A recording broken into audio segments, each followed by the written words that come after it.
You start. Good morning, PS and your team.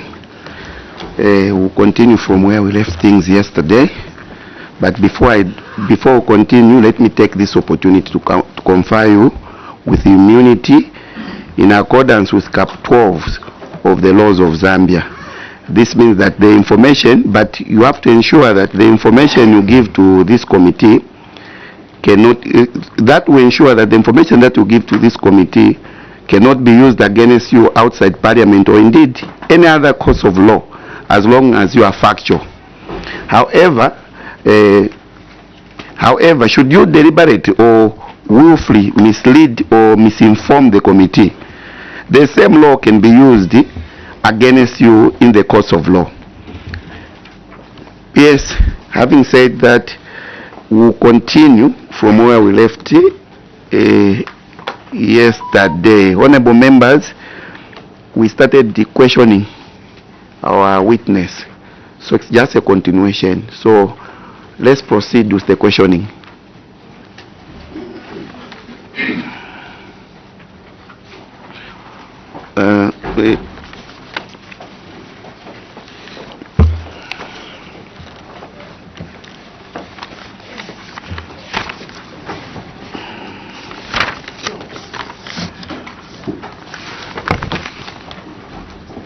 Yes, can we have a PO for Western Province to take one of those seats there? Northwestern, Lusaka Province, Northwestern and Lusaka Province. Northwestern and Lusaka Province to take those seats there.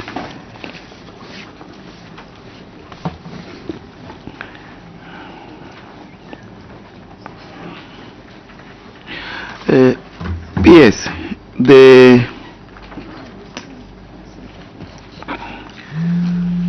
Honorable Member. Thank you, Chair. Chair, I will pose my question from page 16, which is irregular use of revenue at source, Northwestern Province. In the controlling officer's submission, it's been stated that the lack of qualified accounting officers to give there was a lack of financial accounting officers to give guidance on financial matters at two schools, which are Kavumbu and Manyama schools. And then also in the response, which probably came later after the audit query, we do take recognizance that the ministry has since deployed the two qualified accountants for the two stations. The committee would like to find out, why did management allow Kavumbu and Manyama secondary schools to operate without account staff, knowing very well that they were collecting school fees from pupils? I submit, Chair. Thank you. Honorable members, any more questions? PS? No? Honorable member? I can also proceed to ask on page 17, unaccounted for funds for management of GCE funds for Matero Boys Secondary School, Lusaka Province. The funds collected amounted to 763,000, and these funds have not been accounted for. So, controlling officer, you have stated in your submission that the unaccounted for funds were as a result of non-adherence to financial regulations, and that the matter is active in the courts of law at the Lusaka Magistrate Court. The committee would like to find out what measures have been put in place to deter such matters from happening, and is it possible to also inform the committee on the current status of the matter that is before the courts? Where are we as of today? I submit. Thank you. Yes, proceed to respond to those two questions. Thank you so much, Chairperson and the committee. First and foremost, yes, I would love to admit that in 2024 and prior to that, the Minister of Education had the scarcity of professional accountants. until when I noticed that it was going against our operations. I think I even remember last year I talked about it, but that's the time when we were in the process. I did seek the intervention of the Minister of Finance, using taking advantage of our recruitment process, where I decided, because we were going to recruit auxiliary workers, so I thought, which is better to think we can just recruit auxiliary workers, or recruit workers that will add value to our ministry, especially looking at the fact that more and more funding was coming to the Ministry of Education. So I decided to actually advise Minister of Finance that with those positions that were given, part of them we should convert them to have professional accountants. So as a result, 2025 we were given a go-ahead to recruit 440 specialized accountants, and we actually have now given them out to all districts to assist in that, because I did see that there was a huge lapse on that. As we speak right now, even this same place has now accountants that are qualified. So we've zoned areas to just make sure that schools are catered for using those same accountants, and that was done. So for now at least it's better than nothing. 440, I know it's not enough, but as we go on, we'll continuously be doing that. But I was mindful of that position. Thank you, Chair. But on the issue of what is the position now at source, I think I would request the PO to actually give us what is happening now on the ground, if you can allow that. Thank you. Kindly proceed. Thank you so much, Chair. Munkenyi Frederick, PO Northwestern Province. The situation is that the accountants have been deployed, and they are working to make sure that they provide good guidance to the administration on the usage of funds. Thank you. Thank you. Then there was a question on Matero Boys. Matero Boys Secondary School, Lusaka Province. Allow me also to allow the PO Lusaka Province to, I think, talk about that situation. Thank you. Good morning, Chair, and good morning, honorable members. Through my peers, the case at hand involving Matero Boys, maybe I wish to mention that Matero Boys is a grant-aided school which is being managed jointly by Ministry of Education and Catholic. It is one of our well-managed schools in the district and in the province. And the officers there, the teachers, accounting officers, they are well qualified, who are well vested in the financial management and guidelines, as well as well vested in the guidelines for management of examinations. We know that they are aware that they were not supposed to receive cash from the candidates, but they went ahead to collect cash from the candidates that were trying to register as GC candidates. I wish to mention to you, Chair, that the situation could have been worse, because 2 days before the closure registration of GC candidates, from the district standard trying to monitor progress on the registration of candidates, and when they engaged Matero Boys, they discovered in the system that only 2 candidates were appearing as having registered for GCE at Matero GCE Center. And I think that incensed our standard officers and the quick management at school. So it was discovered that 618 candidates had actually applied to sit for exams at Matero and had paid the cash to the guidance and counseling teacher, who is not even a person to receive money, but just to register the candidates. So Perhaps I wish to mention that this kind of a case was premeditated and well planned, because those officers, they knew that the process of registering candidates was just to look at the receipts and proceed. So when my team from Deb's office engaged the school management got incensed that their plan had been unearthed. That's how the deputy head went to report the matter to the police. And immediately, according to what we were getting, the teacher, who is actually a protagonist, shared. PO, you should summarize your responses. Yes, the guidance and counseling teacher shared whatever was happening between him and the head on social media.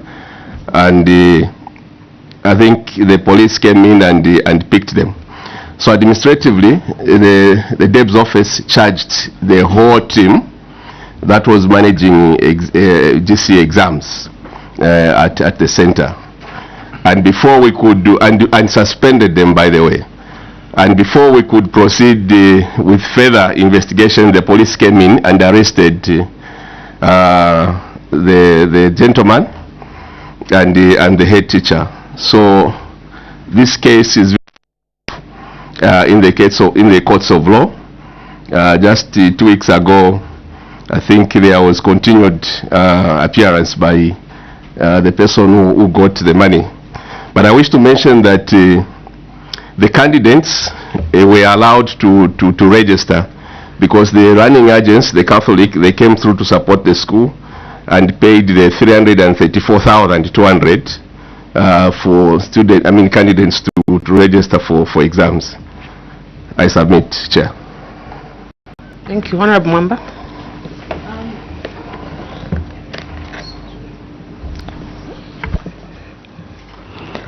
Thank you, Chair. Just in addition, there has been a submission that the entire team was charged. Is it possible that evidence of the charge letters can be given to the committee? I submit. Thank you. PO through the PS, do you have the evidence of the charge letters? Yes, the charge letter is there, and I think my charge is here. Is it part of the appendixes we have? Or It's part of the appendix. okay. It's appendix what? Appendix 8.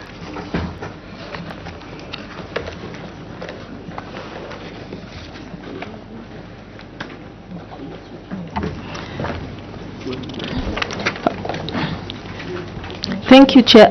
We'll go back to Northwestern Province on unaccounted for funds for General Certificate of Education, Manyama Secondary School. Chair, the submission states that the GCE and external candidates was attributed to the fact that the school did not have trained personnel, and funds collected for general certification of education were used at source.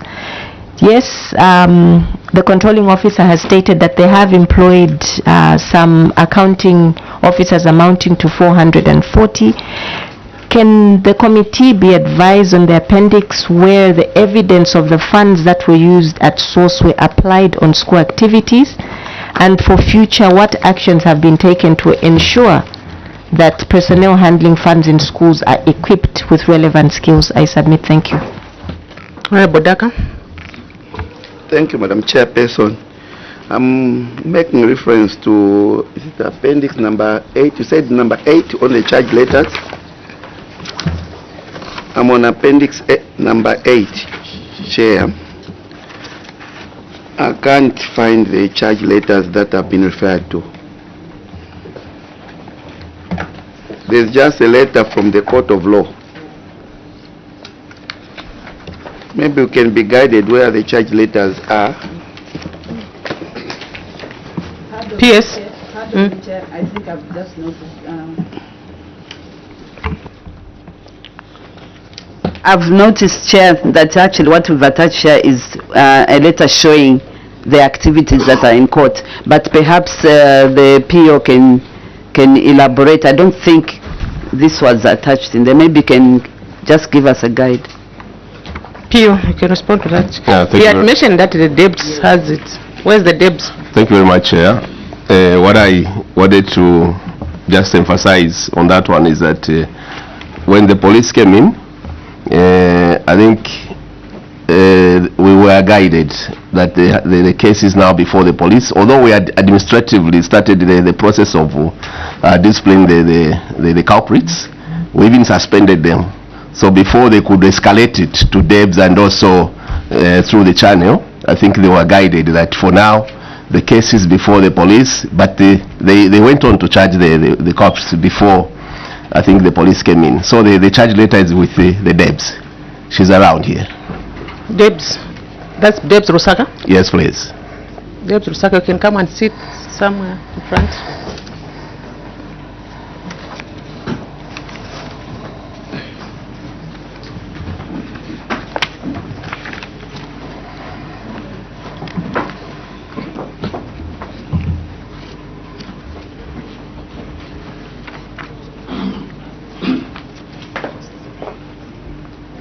Can talk with one of us. Question? Yeah, you can swap with me.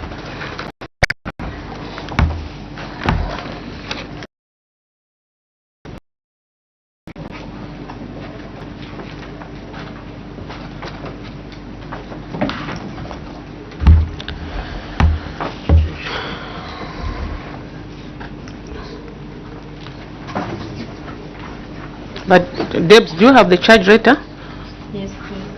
The suspension. The sus The letter of suspension I have. but PO, switch off your mic.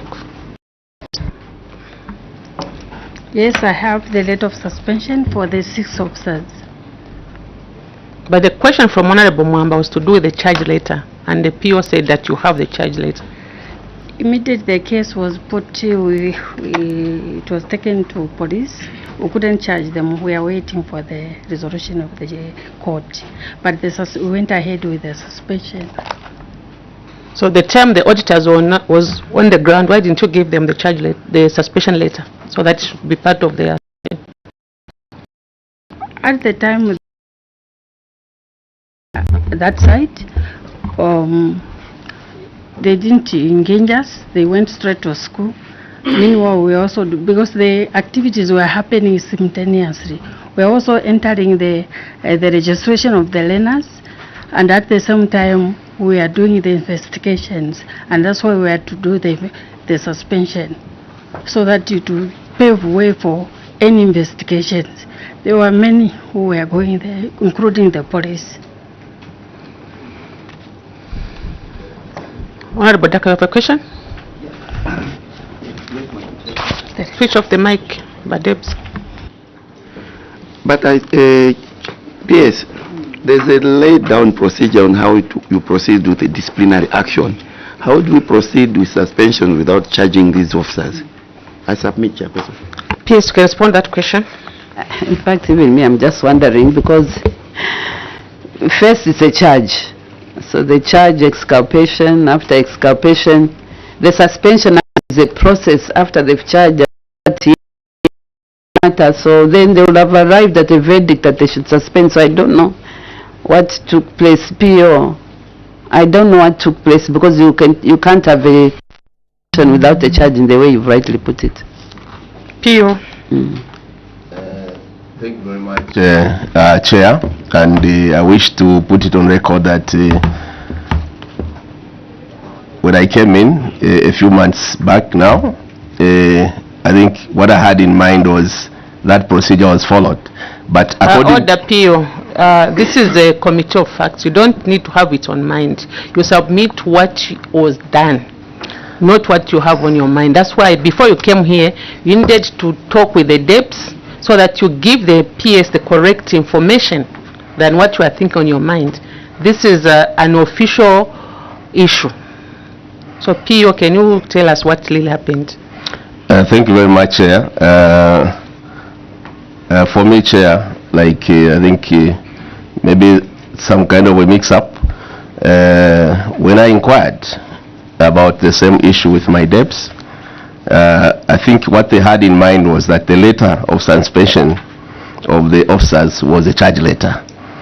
Yeah, because I think that was the first step they did, because they didn't want the situation to escalate to the level where the candidates will go out and start making noise. So they suspended them.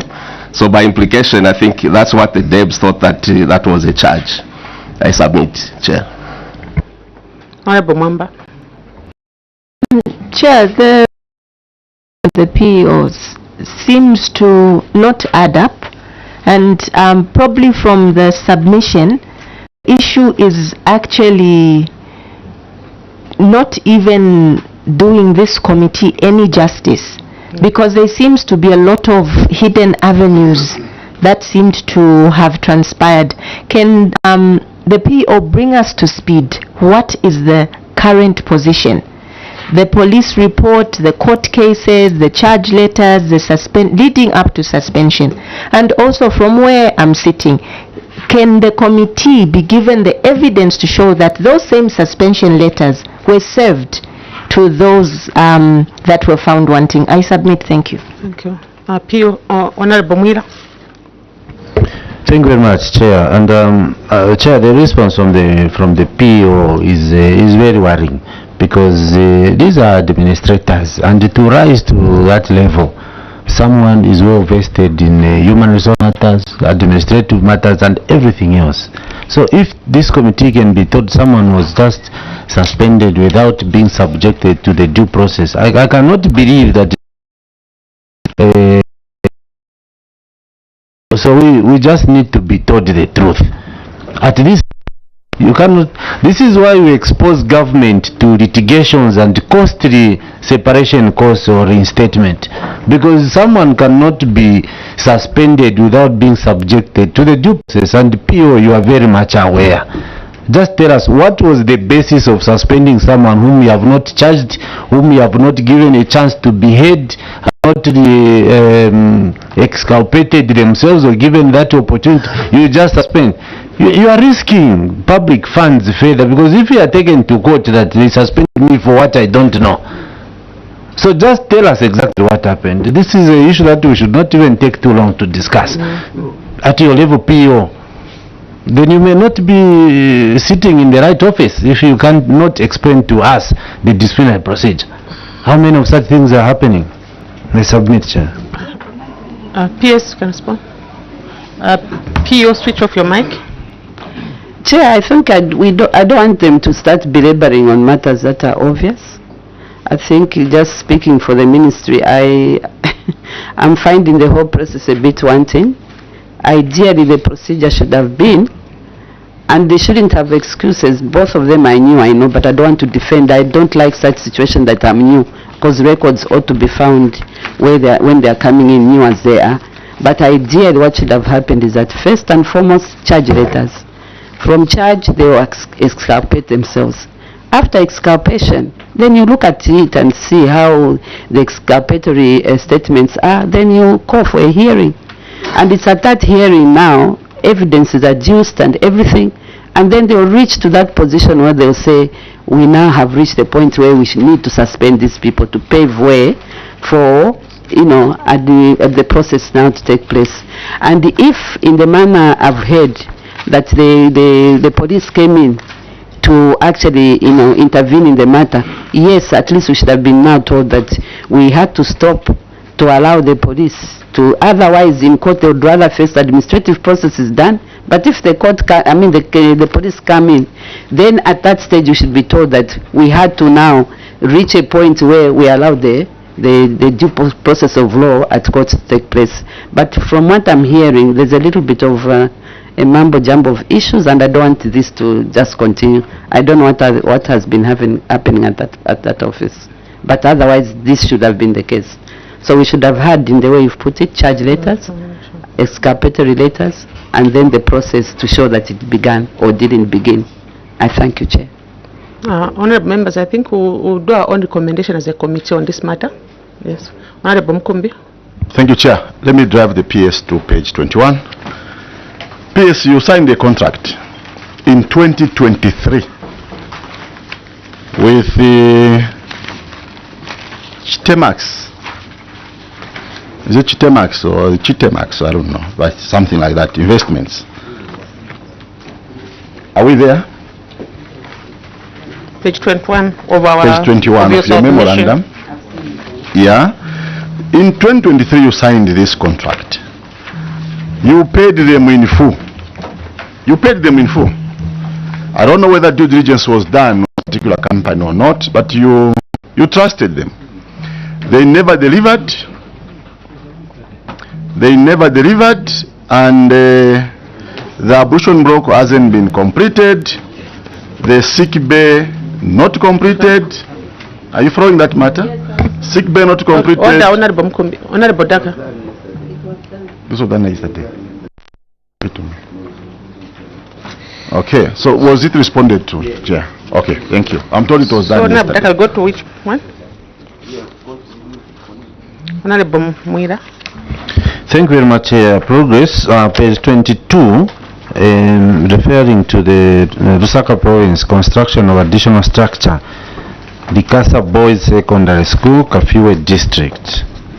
So, the contract for additional structures to be built at Likasa School, given, specifically highlighted in this report, given to two contractors, Take-On Engineering, to construct a 1x3 industrial arts workshop, and also the ablution block given to Chinowacha Investments. So PS committee would like to find out, first of all, what is the status of the contract with Take-On Engineering, given that they are no longer on site and there are issues to look for additional funds. So what is the status of the contract, if it is still valid or if it expired, and how was it closed, given that the works were incomplete? And also to deal with the Chinowacha Investments, who are also left the site at the time of the audit, but you are informing the committee that the works have since been fully completed. Would like to see the evidence of the works that have been done, because I see no reference to any appendices to convince the committee that these works have been completed by Chinowat. So those two questions separately dealing with these two contractors. Submit, Chair. Okay, thank you, Honorable. PS can respond to the question. Thank you so much, Chair. That allow the Debs Kafiwe and then the the Assistant Director Infrastructure to complete, but first the one who's on the ground should begin the process. Debs Kafiwe. You can sit where Debs Lusaka is.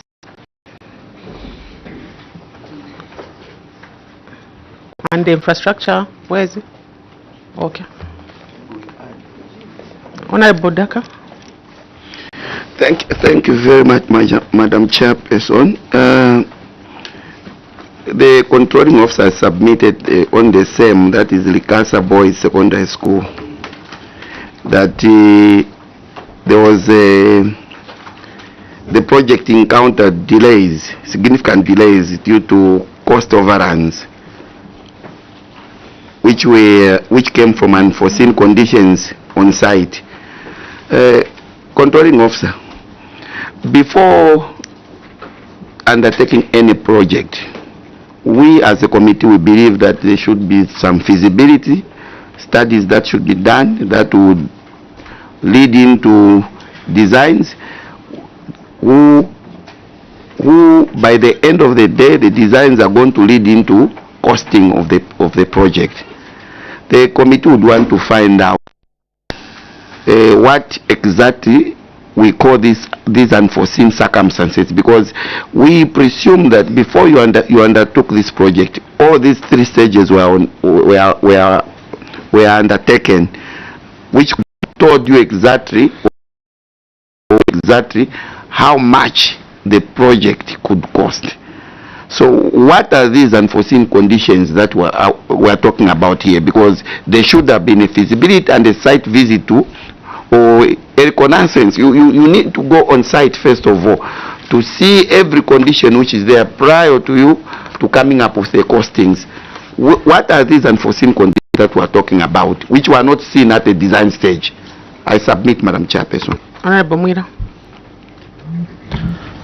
Thank you very much. It's on the same issue, and I think a controlling officer and your team may take note of the various questions arising on the same matter.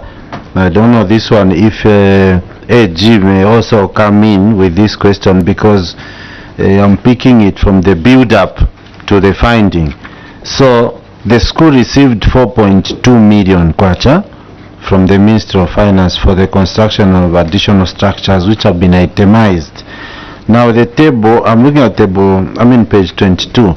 So if 4.2 million is what was received, the table 8, contractors awarded contracts. Okay, it's for labor works. But my question is, the 4.2 million, then there was 600 and maybe just clarify. This is just expenditure is 3.9. So just clarify, 69,000 was specific. I submit. PS can respond to, I think there are 4 questions. I think I'll just open up to make the committee understand how it's done for it to reach the school. So normally a school, when they realize there's some contractual issues that they need to be done, infrastructure or anything, they will arrive at a BOQ, and when that BOQ is done, it now moves from the school to the DEBs, from the DEBs to the province and to us, requesting for those funds. So in this case, even for what happened, so what the Ministry of Education done, you are able to give, and that's exactly what I did. I dispensed that money to them to make sure that they now do the works in accordance with the bill of quantities. I just wanted to explain so that now in the end, issues of procurement and everything should be done with them, not with us. And now that's when I'm saying I can have the DEBs now come in so that we see what really took place. Thank you so much, Chair. DEBs can respond to the questions.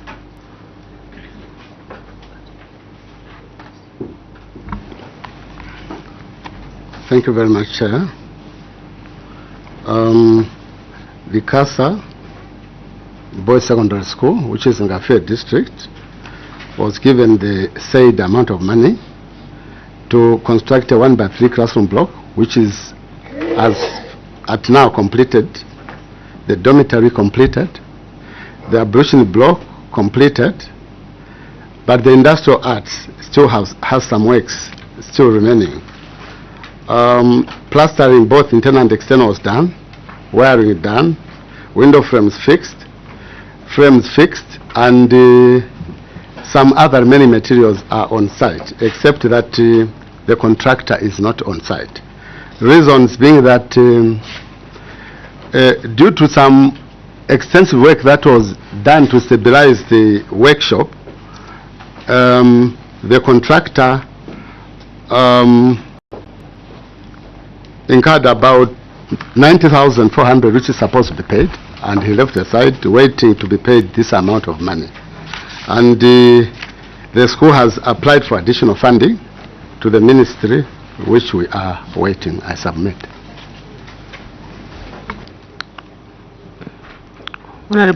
Honorable Kambita. Thank you very much, Chairperson. Permanent Secretary, my name is Brian Kambita, Member of Parliament for Zambezi East Constituency in Northwestern Province.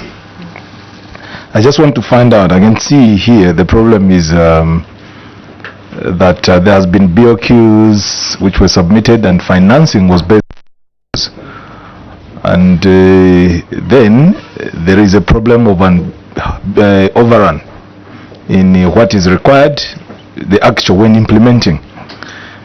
What I just want to find out is if you have a collaboration between your head office and maybe the DEB's office, who are implementing this project, and the school itself, about technical people who are able to supervise these works in order to justify the additional funds that you are actually applying for.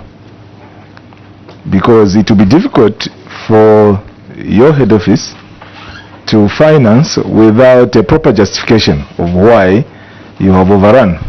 So I want to know if these works are well supervised by qualified technical people in construction who have been allocated to that project as project managers. Debs through the PS. Maybe my follow-up question, PS, I didn't introduce my name. I'm Jacqueline Sabao, Member of Parliament for Jigankata. I'm the Vice Chairperson of this committee. My follow-up question to the Debs through the PS is that in your submission you said that the 1 by 3 classroom block has completed and other works. So my question is, do you have the IPCs indicating that these projects have been completed to show to this committee? So Debs can respond to those questions. Thank you, Chair. May I begin with the first one? Yes, there is adequate collaboration between the Office of the Permanent Secretary and the District Office. To this effect, the engineers from the province and the National Office came to evaluate the works that were done and the remaining works, and the report is there and is with me. And regarding the, what's the last question? Sorry. The IPCs. Yes.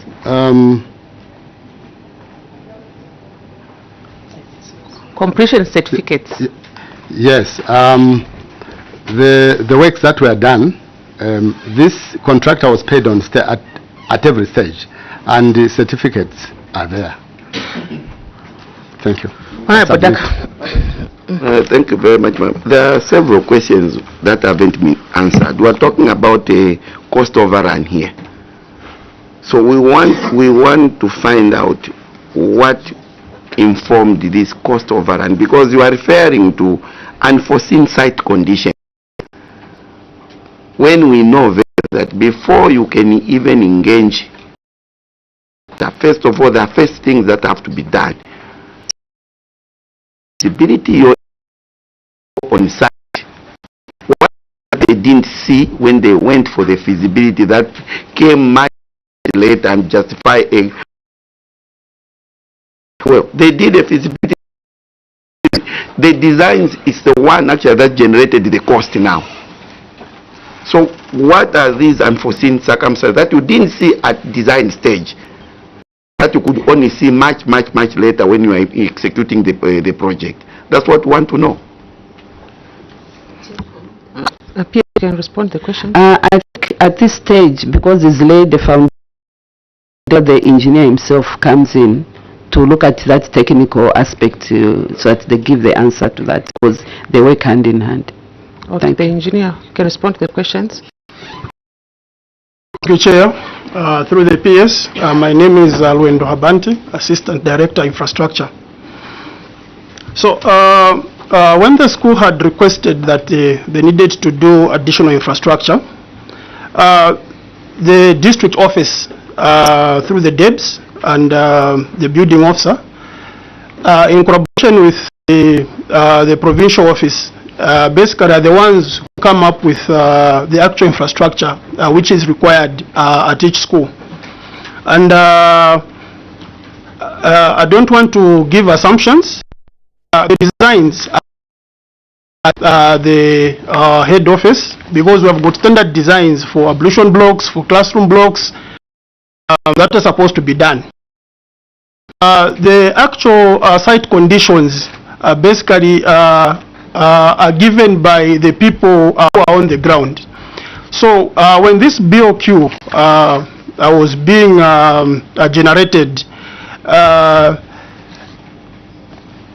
the head office may have assumed, because we are the ones who give out the actual drawings, may have assumed that maybe the land was flat, because generally our drawings... Engineer, can you withdraw your statement? You can't say the head office had assumed. No, that's why you are there. There's no assumption here. I withdraw, Chair.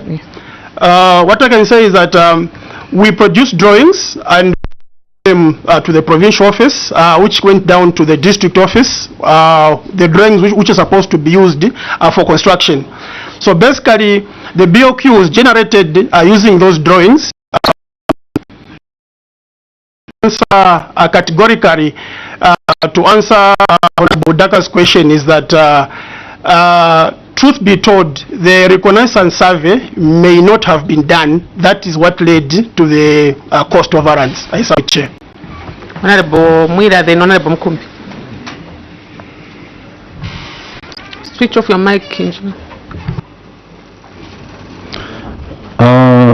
Chair, so these projects, and as far as I know, the ministry has got building officers in every district, and the building officer for Kafue must have had input in developing the BQ. Quite alright, there is a standard drawing, but the standard drawing must sit on the ground specific, not in Mufrira, not in Chadiza, but specifically to Kafue. When you bring that standard drawing, what conditions are there? And that's what I want to find out. Why was this not foreseen? So the building officer of Kafue, maybe if they are here, should be the ones to inform they had this head texture or the conditions of the ground where the buildings were to stand. I submit. Chair, Chair, site visit is a must in construction. And you can't come here and start telling us, maybe, meaning you're not being factual. Was it done or not? End of story, because it stems from there. Before you tender out any job, you would call, there would be contractors to go on the ground to check the conditions, whether the sand is nearby or it's far, where they get blocks from, and all those things. That's the use of a site visit. They also indicate and decide on which terrain, where to, all those things are discussed at that particular level. So when you say may, could have not been done, or maybe it was done, you're not being factual. Just tell us whether it was done or not, and then the matter can be escalated further to the next level. Thank you, Chair. PS, is the engineer from the head office or from the district? I think the head Likasa is around, isn't it? I think head Likasa can. So I mean, because Honorable Daka mentioned of the building officer. The building will be at the district. Is he or she here? Is he around? No. Debs Kafue? Is the building officer here? I think at the time the construction began, the officer was present. He said yes. The officer was present, is it? Okay, can you join us?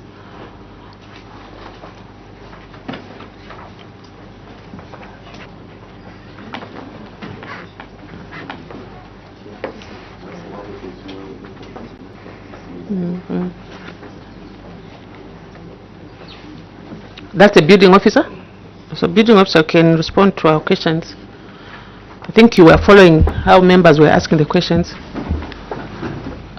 Through the PS, yes, Chair.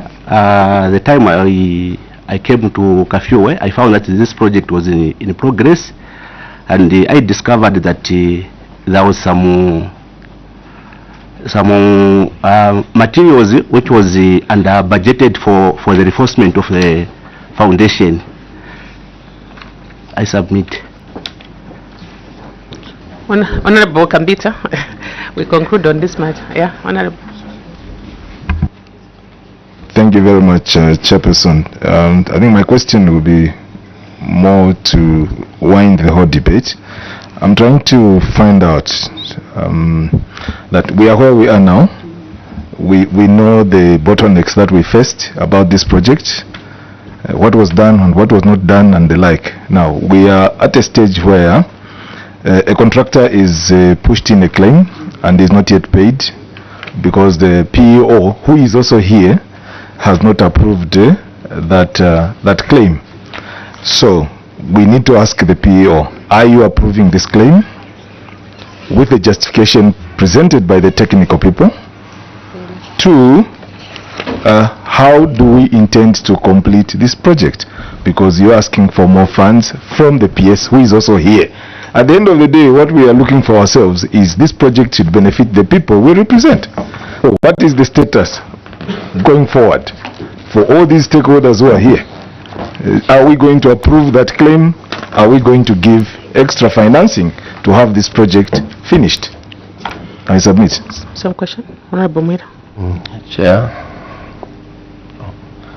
PO, you can switch off your mic.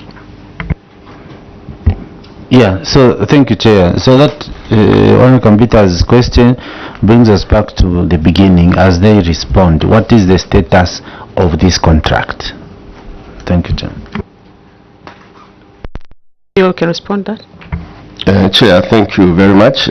Through the PS, I just want to explain where I picked it from when I just came to the province, and I discovered that this particular school will help us to decongest the schools, and I wanted to find out why the works had stalled. So I engaged that man is now my senior building officer, the one who was the building officer for Kafiwe. So I engaged him, the head teacher, and the DEBs, and they were explaining, and I said these are technical things. We need to inform HQ to inform them on what was on the ground. So I asked for a revaluation of the BOQ so that we resubmit a report to the ministry headquarters, and that was done, and the report was generated in report and submitted to HQ, and arising from that they are now going to support us with extra funding to complete the works. I submit, Chair. Honorable members,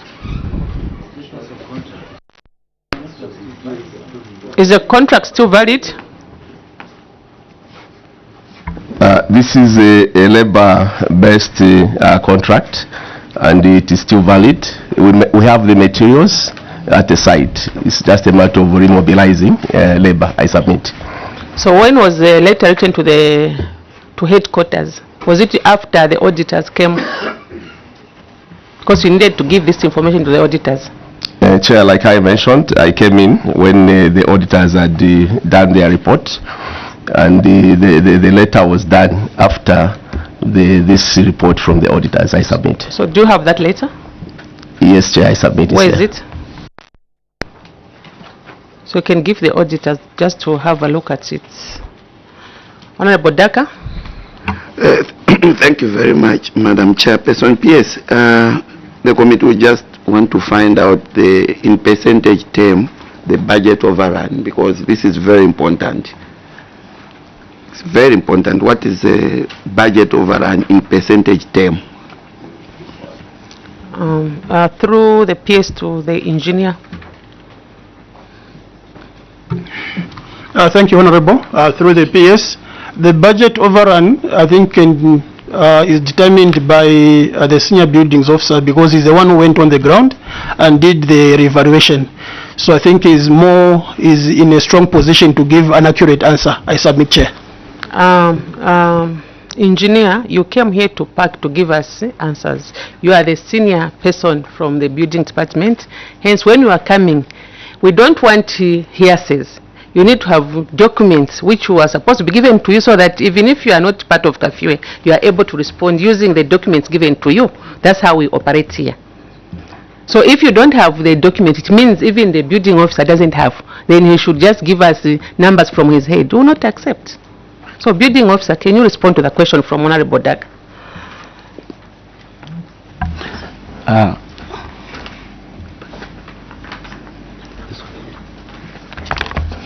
Through the PS, Chair, the cost overrun is 477,401.1 for additional funding for the structure to be completed fully.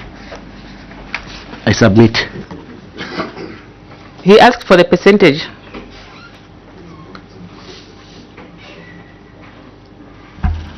Honorable Dak, maybe you can repeat your question. Thank you, Madam Chairperson. The committee would want to know in percentage term this budget overrun, because there are consequences. Because even the controlling officer, to approve this budget overrun, they will look at the percentage overrun. There's a threshold. That's what we're trying to get to here. So can you provide, or can you inform this committee in percentage term this budget overrun? Building officer. Through the PS chair, I think I can request the honorable to paraphrase the sentence so that maybe I can answer it nicely. I submit. Now, just be honest, building officer, I've been looking at you. Even the figures that you are giving us, it's the Debs was given you. That book you're reading, I don't know whether it's a diary. So if you don't have the response, just say, I don't have. Even if you paraphrases the question, it will be the same thing. You don't have the answer. Through the PS chair, the budget is presented there, which I did, is attached to the same letter where we did the request to the PS. Honorable members, it doesn't have the answers. PS, Honorable Kambita. Switch off your mic. Just a comment, PS. I think looking at the figures which are already at our disposal, this is around 10%. So I don't think it's 11%, really, which is within the threshold.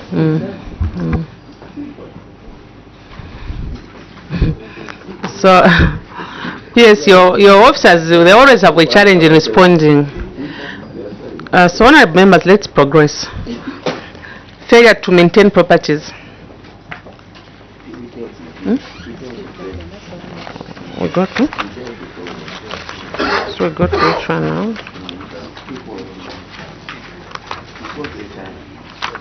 Page.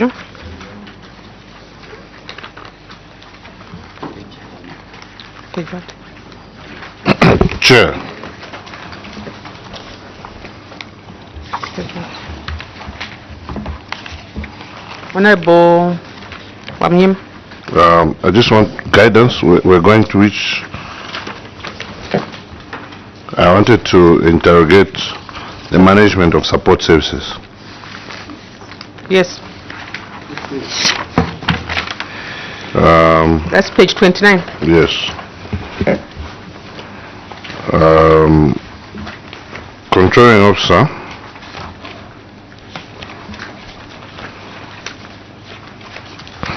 This particular issue on CDF students, you submitted that the institutions usually allow vulnerable students, sponsored by the local authority through CDF, to write their exams after completion of the profession and institution. And the institution withholds the certificate until all the amounts are cleared. Now, why is this the case when it's CDF sponsoring? Is it fair to withhold results for vulnerable students who are being supported under CDF? And why isn't the issue being addressed with the local authority? Since you are both government entities, why should the student be punished or withheld results because the particular institution with the local authority are failing to reconcile? Any questions, honorable members, on this? Honorable Kambita?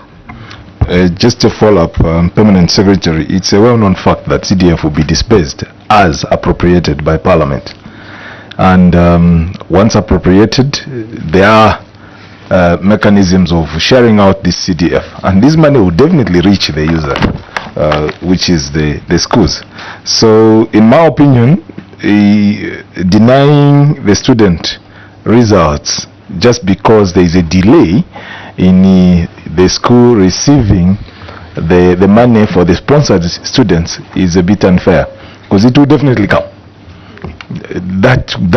there's no school that has never been paid because the local authority has decided not to pay.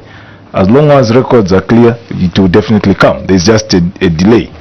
Now, what is your position in ensuring that there's efficiency in disbursement of these funds and there's proper collaboration between your office and the local authorities in terms of you having the accurate information of when these funds would be paid? Because clearly the students are the ones being punished here as a measure, that's why the auditors flagged it out. So kindly comment on that. PS can respond to that question. Thank you so much. Is it on the same question? Let's respond on this one. Chair, I'll be speculating if I would answer on behalf of the districts, because sometimes you might be thinking what is prevailing in Lusaka is what is prevailing in Mongo, Kasama. So if you can allow me then to allow PO Northern and PO Western to actually give us a synopsis of what is going on the ground. If you can allow that, Chair. Thank you. Yes, sir. Debs, Kafiwe, PO, Lusaka can leave the seats. So we need PO, Kasama and Mongo and their Debs. Debs for Mongo and Debs for Kasama.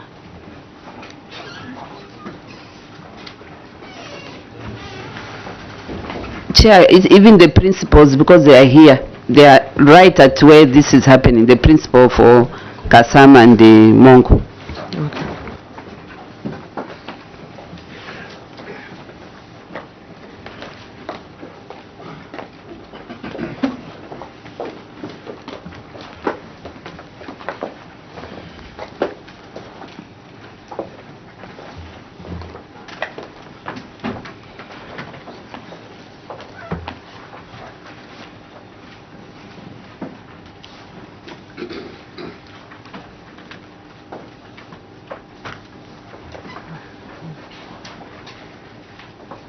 So Debs, Kasama, you can respond to the question.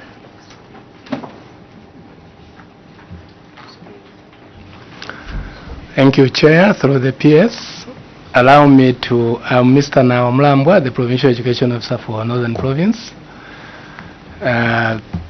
Maybe if the Chair may allow me, since the Principal is here, maybe to say something over what is happening at his institution with regard to this issue. So the Principal can respond to the question.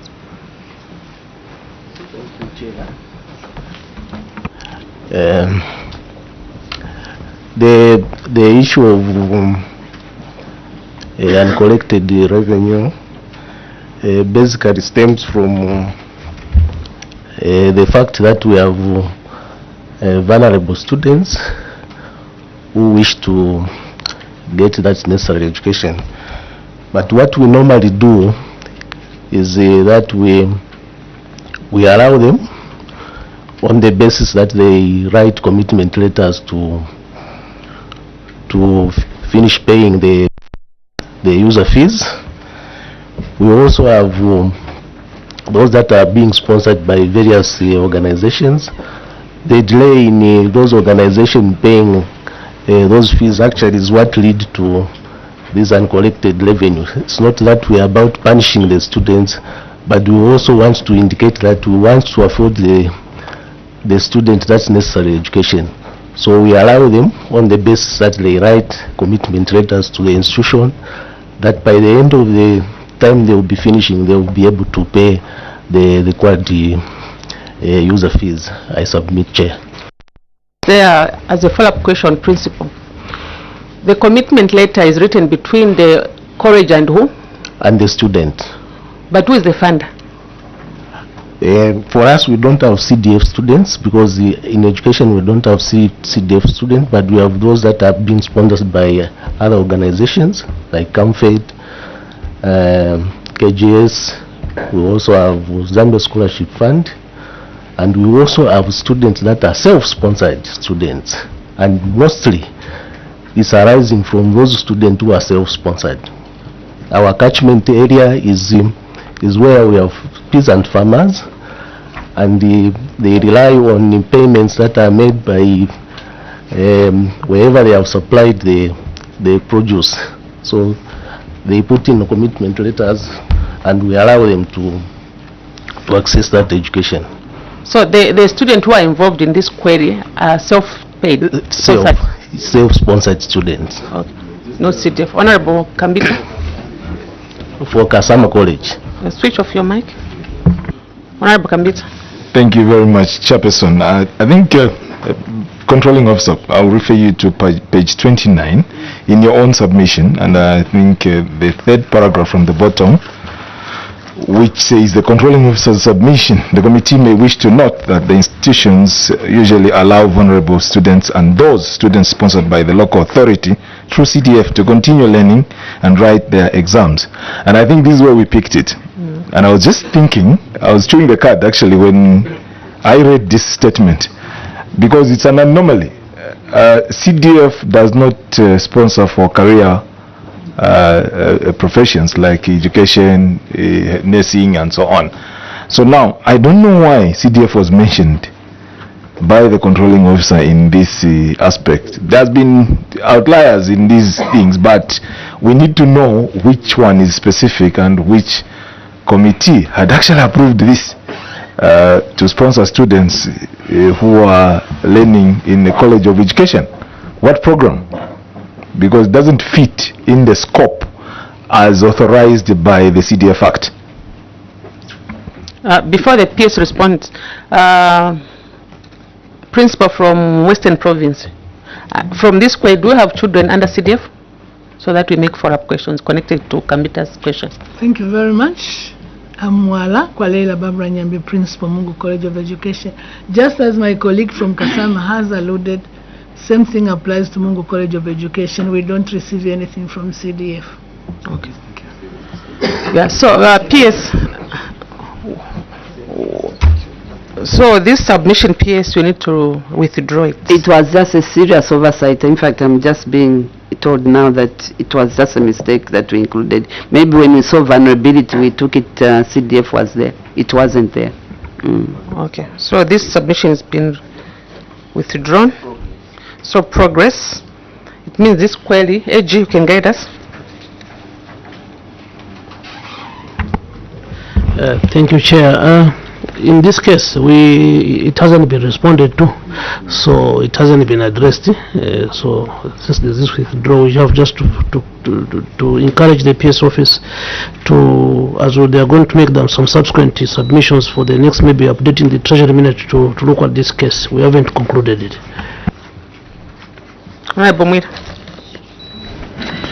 Thank you, Chair. Progress. I'm going to page 31, which goes all the way to page 35. Page 30 to 35. Page? You start from unaccounted for salvaged material. Oh, no. PS. I've noted the response coming from the Auditor General's office. What I've noticed that, notwithstanding the fact that there was an error in responding in my submission, but if you go down, each college has given specifically a submission that is addressing what was at play here. Each college has a submission. If you take out my submission, but if you look below, each college really hasn't responded adequately to what is happening to. So I don't know whether by that, instead of saying it's being withdrawn, we can base it on what has been given in the submission by the colleges. Yes. Thank you. Chair, before we jump, this traveling without authority, Mongo, I don't understand that the officers have since paid back the subsistence and cost of their ticket. How did this happen, traveling without authority? Yes. Maybe we need some.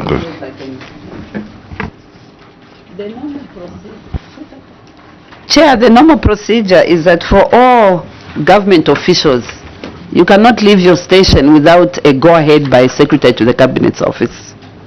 So what is supposed to happen is, if you are traveling outside the country, whether you are in Mongo, whether you are, as long as you are a government official, the right to head office, indicating that they want to travel and even add evidence to where they are going and the costs and everything, whether it's being sponsored or whether the ministry should sponsor. So what then happens is we'll submit to HR, who will write then to SC for my signature, seeking authority that they should travel.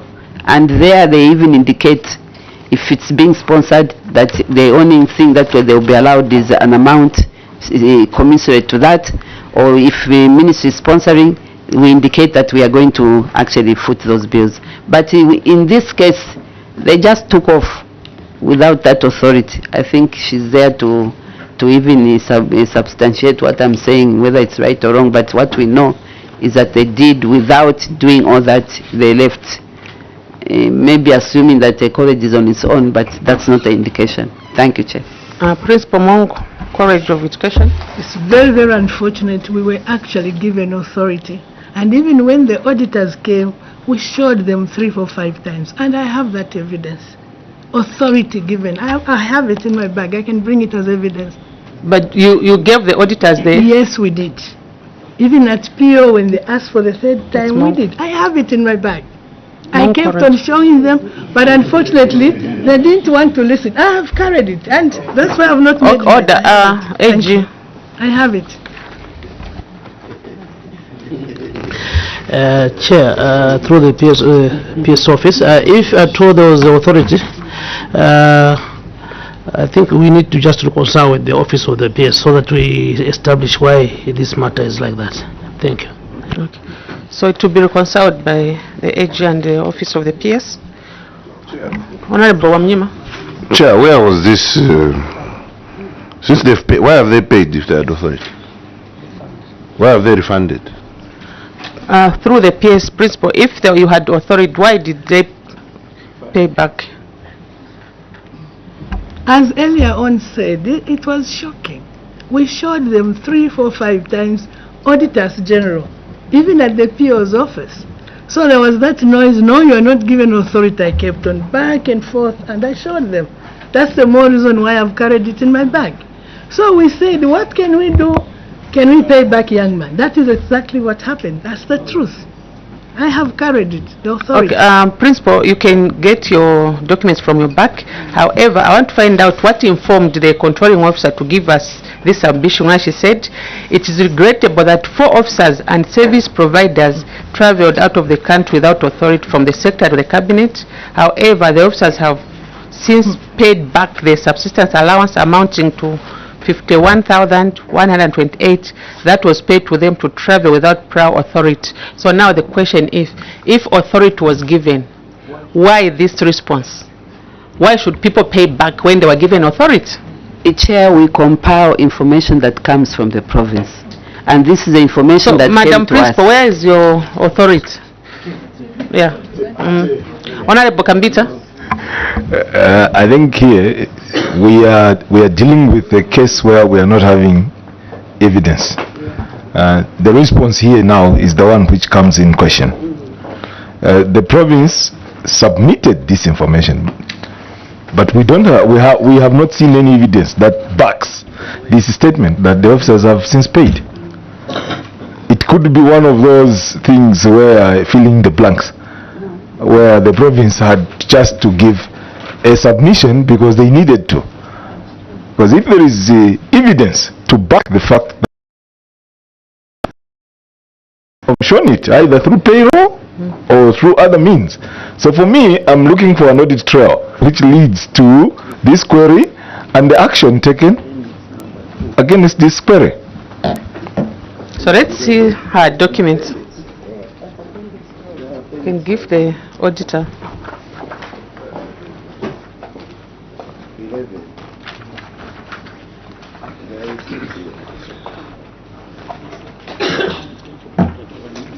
This came from cabinet office.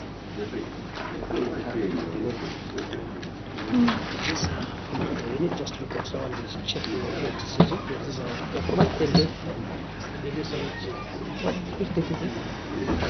which date is this?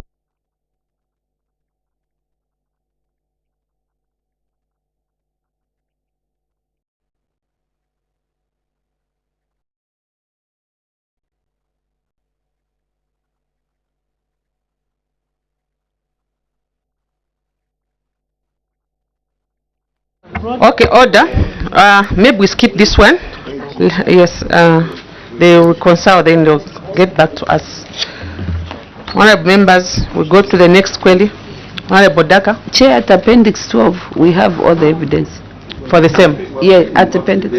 Oh. Thank you. Honorable Wamyim. Even as we skip this, the ministry must address why make people pay backward authority. Because we can't just have a query, an explanation. There must be closure. If they had authority, why make them pay? Then you pay back, you give them back their money. You have to refund them their money. So PS, what's your position? It's a very straightforward matter, as long as she has all that, because this was being collected from the province, the answers. But if we have to give them back. I mean, that's the fairness. That's only fair. Okay, progress. Okay, Chair, I would like to take the PS on the unaccounted for salvaged material. That's the rehabilitation of gutted kitchen at Sorowezi College of Education. PS, when the auditors came for the audit, your team submitted that the salvaged material were taken out of this site because they couldn't be left there due to fear of theft and vandalism. My follow-up question on that issue is, why didn't your team take the auditors where the aforementioned salvaged material were by the time of audit? I submit, Chairperson. Any question on this one, honorable members? PS, you can respond to the question from Honorable Daka. Thank you so much, Chair. Solwezi College of Education is here to respond. Thank you so much. Solwezi.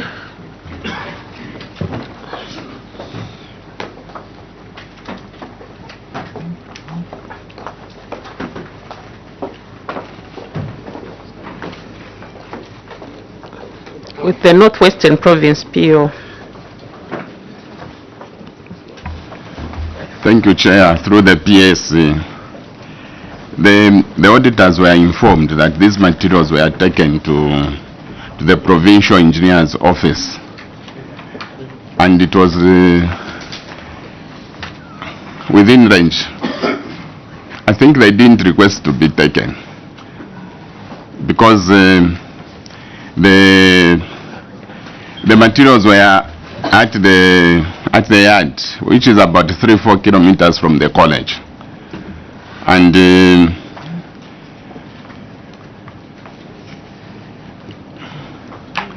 materials have since been taken back after the letter was written, and we followed it up with a PS, and the letter has been written to confirm that actually the materials have been collected and taken back to the college.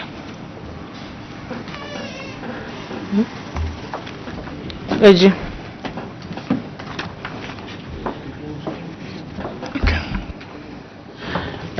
Chair, I'm hearing the submission from the officer, but this I think is very much peculiar, because it is one of the key audit actually gathering of evidence to support what we have put in the report, and that I doubt so much that the auditors couldn't want to see the materials they were actually querying, and then they put it even in the query. It becomes somehow suspicious, which is not true actually to me. So as the office of the Auditor General, we still feel we have to reconcile with these people. Otherwise, I don't think it can happen like that. It has never, and it will never happen like that, because the officers put it here, and for it to stand up to this level, I don't think it is correct, this submission. Thank you. I submit. So what is coming out, PS, from the past 3 questions I've been listening to is like the coordination between the officers on the ground and the auditors is not there. Hence, we are having some of these queries, because my understanding, some of these queries are not supposed to be in this report, but there's no question. Why? Permanent Secretary, after an audit, there is usually an exit meeting that is held between the auditors and management. And I don't know whether meetings took place with the officers on the ground in specific provinces where the auditors went to. And following that, there is also a management letter that is written to which you respond before they found life in the Auditor General's report, responded to in the management letter. When the management letter was served on you, did you respond to these issues? Because if you didn't respond to these issues, the auditor was giving you an indicator to say, this is what I'm going to put in the Auditor General's report. So did you respond to these issues during the engagement, the period that is given, responding to the management letter? That's the PO, Principal? PO. PO. Respond to the question from Honorable Kambita. Thank you so much. At that point, the response was that the materials were not at the college, but were at the provincial engineer's office. But that was what was the position. Eji? Thank you, Chair. Above all, before the report is finally escalated to reach this level, there is a request from what we call the draft audit reference paragraph, which the controlling officer is given an opportunity to confirm the facts in there. So that response was written, and these facts were confirmed to us. That's why we proceeded like that. So, yes, there's a problem with the officers in the province. Yes, Chair, I'm also, even as I sit here, I'm a little bit confused because there are certain stages to the audit. So that if it fails at preliminary, the next stage, management, they should have actually, because that's why, and I always talk to them in that manner, that it's a back and forth. So even for the Mongo and the other one, I'm a little bit confused at what stage now they will just say, we don't want to see, or we don't want to verify, or we can't go there. Because from preliminary, at least the management, switch off, and you put your phone on silent while in the committee. This is like parliament. It's a main parliament, officers. So you're disturbing the proceedings. And then finally, there's that final report. So I don't know. They should speak for themselves, because I can't speak for them when I'm here. Why it didn't, those stages they didn't submit all these things is what I don't know. I don't know whether the external auditors are different in provinces, that they behave in different manner, because the ones we have who come at head office, we go through all these stages. So I really can't speak for them. I don't know.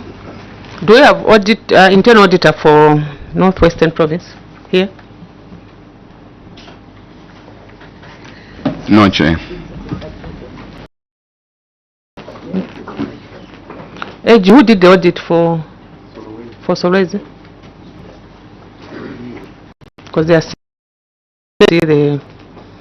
the material where they were.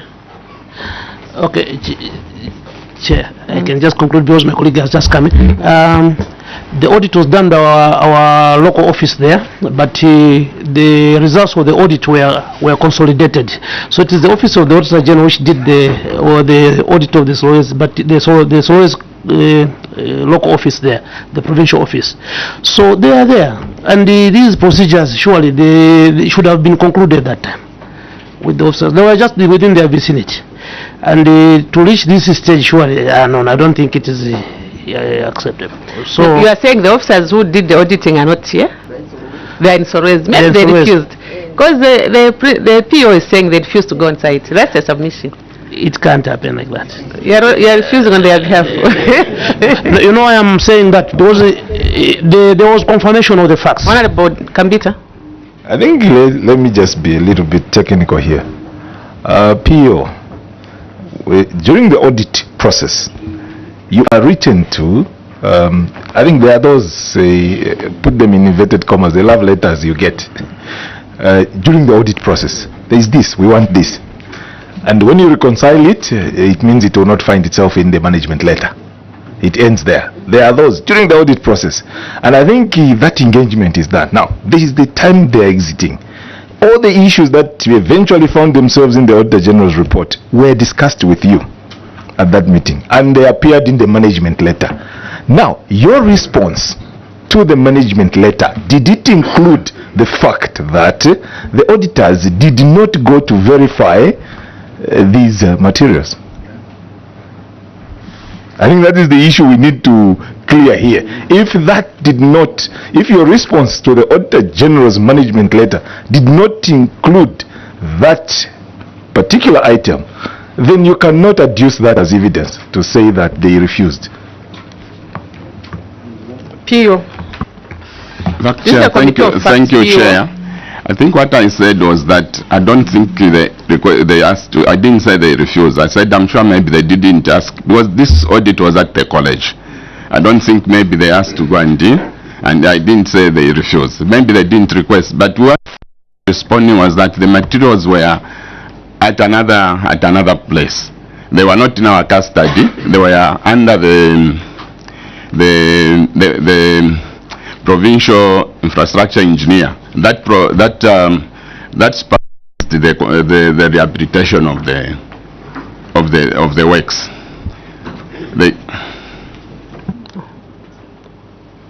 I think AG's office and the college will need to do a reconciliation on this matter. Progress. Honorable Mwira. Thank you very much, Chair. So I want to ask regarding the management of private schools, accreditation, and the payment of the annual or renewal fees.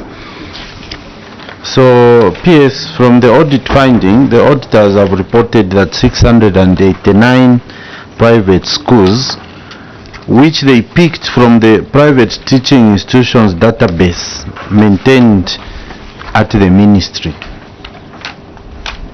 So this number was picked from the database. I take note, PS, of your submission on page 33, and you have explained what type of schools and tried to reconcile the number, but it appears your database also, for example, on the table on page 33, so you're saying number 3, you're saying schools no longer exist as they stopped operating as private schools, but they were found in the database. Others, you have explained that these were early childhood, they do not need to pay fees. So basically it shows that if time was spent to sit with the auditors, the reports, the facts as reported by the auditors in the final report should have changed and reflected the correct position. So now my question is, who maintains this database, and why was this not clarified during the audit process? And my further question, Chair, is what's the punishment for operating an unregistered school? Because it's a risk in terms of quality, standards. You know, parents out there are paying fees to these private schools, and yet the schools are not registered, which means the quality of the education they're even giving is compromised. So what's the punishment for allowing these to operate without being registered, and why is the database not kept up to date? I submit, Chair. Honorable Mwamba. Thank you, Chair.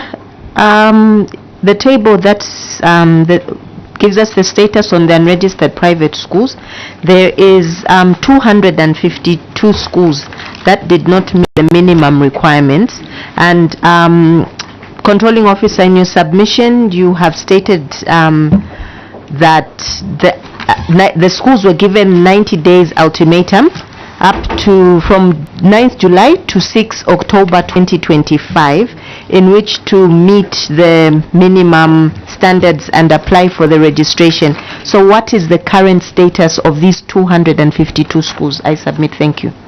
PS can respond to the question. Thank you so much, Chair. The Director of Standards is around and she is ready to give a submission. Director of Standards, you can respond to the questions. Thank you, Chair, and through the PS. The Directorate of Standards is responsible for processing the registration of private schools. And at the time when the audit was being undertaken, we were in the process of trying to establish the database and checking the status of every school that was operating as a private school. So what we did was in November 2024, with the support of the PSC's office, the provinces were supported with funds to ensure that they visit every private school which was operating, so that we could know the status and the appropriate recommendations would be raised. This was so because previously it was very, very difficult to make the school visits to inspect the private schools to check on compliance because of budgetary limitations and transport challenges. But as I submitted yesterday, when we saw the budget, introduction of a new budget line to the Department for Enforcement of Education Standards, we thought we could iron out the challenges we've had with private schools. And that is the budget to be buying difference. It was very difficult to carry out school inspections because of transport challenges and the financial constraints. And also were given in 2023 by Secretary to the Treasury to start utilizing the private school fees to process the registration of the same private schools. So with that, for the first time, we are 2024 to the provinces to facilitate inspections of private schools. And at the time of the audit, these activities were in process. The numbers that were queried were many, and when we did some submissions, some of them were cleared, and we remained with the number which is cited in the report. So we continued with that activity, and this year in August, again funds were dispersed to the provinces to ensure that we come out every private school which was operating, whether it was registered or not registered, or was operating as a community school and yet it was a private school. We just wanted to ensure that they complied to the current provisions. So this list that the auditors was availed to the auditors, it was a raw list when they came for audit, and it had all the schools operating as private schools, including those that were not registered. We needed the data to ensure that we visited every school and guided them to do the right thing. So we have been on this activity even as that last month the inspections have been conducted, and that's why we are reporting the progress which is in the report. And then the provisions within the Education Act are that a school which is not registered is not supposed to operate. So the first time the schools were visited and they were fished out, and we noted that some were not registered, the permanent secretary wrote a letter guiding the provincial education officers and the district education board secretaries to ensure that all schools that were operating without... Summarize, Madam Standard Officer, your response. I think the main question is what's the status of the 252 which were given a period of 90 days? Chair, they have been written to stop operating, and the next stage is we will now do a physical check on them to ensure that they have stopped operating. The registration was extended to give them time to put the requirement in place, and those that they did that, they have been approved for registration. Okay, progress, honorable members. Honorable Mwira. Yeah, just a follow-up to clarify. So, Director, when you submit that at the time of the audit, the ministry was in the process of setting up the database. That was in 2024. So, prior to that, how was this information about private schools in the country being kept and being kept accurately? So, I submit. Through the Honorable Kambita. Permanent Secretary, your response to this query on page 32 is quite regrettable, because it appears we are starting now. A country that has been independent for over 60 years, we cannot fail to have a database of private schools. This phenomena of private schools has been with us for quite a long time, and the reason you're giving here is about financing, and you sought authority from Secretary to Treasury to even utilize some of the funds that are paid by private schools to do the inspection.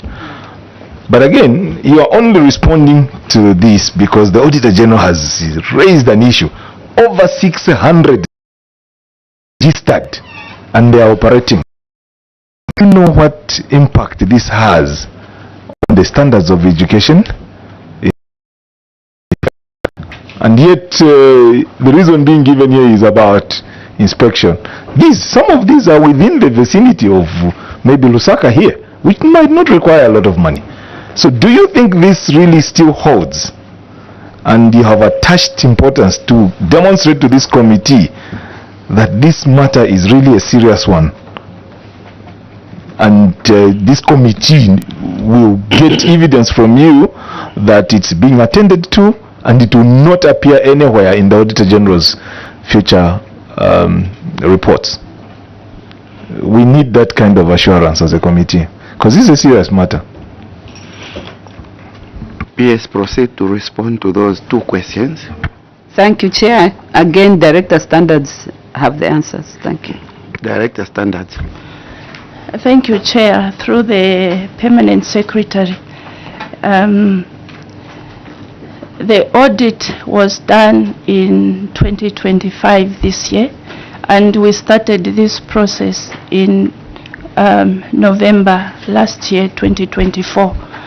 We have the database, but it has not been comprehensive. What we wanted to address is to ensure that even the private schools were complying with the established education standards, to ensure that there was quality provision of education even in the private schools. So the gaps that we've had before was having challenges in inspecting the private schools due to inadequate funding.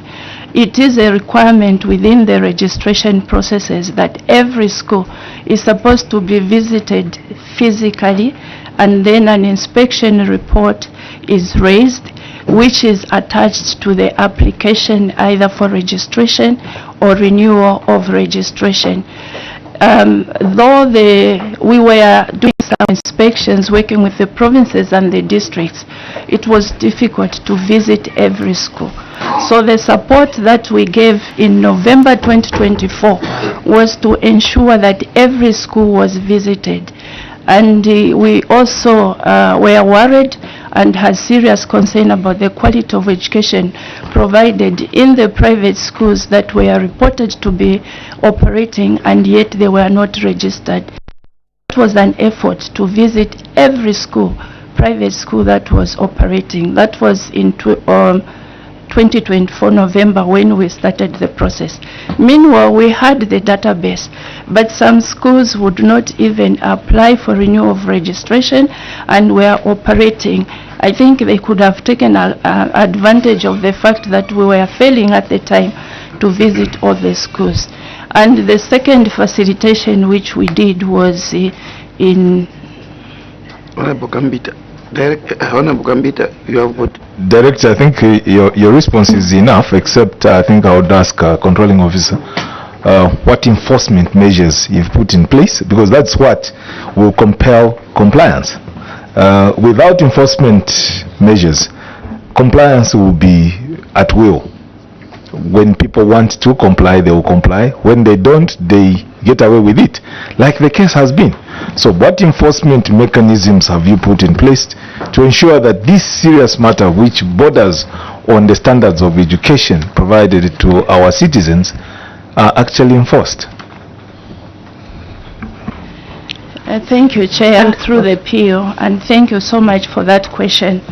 It has also been our concern, and that's why we tried to move the way we have moved. The schools can be private, but the children that go to those schools are the Zambian children.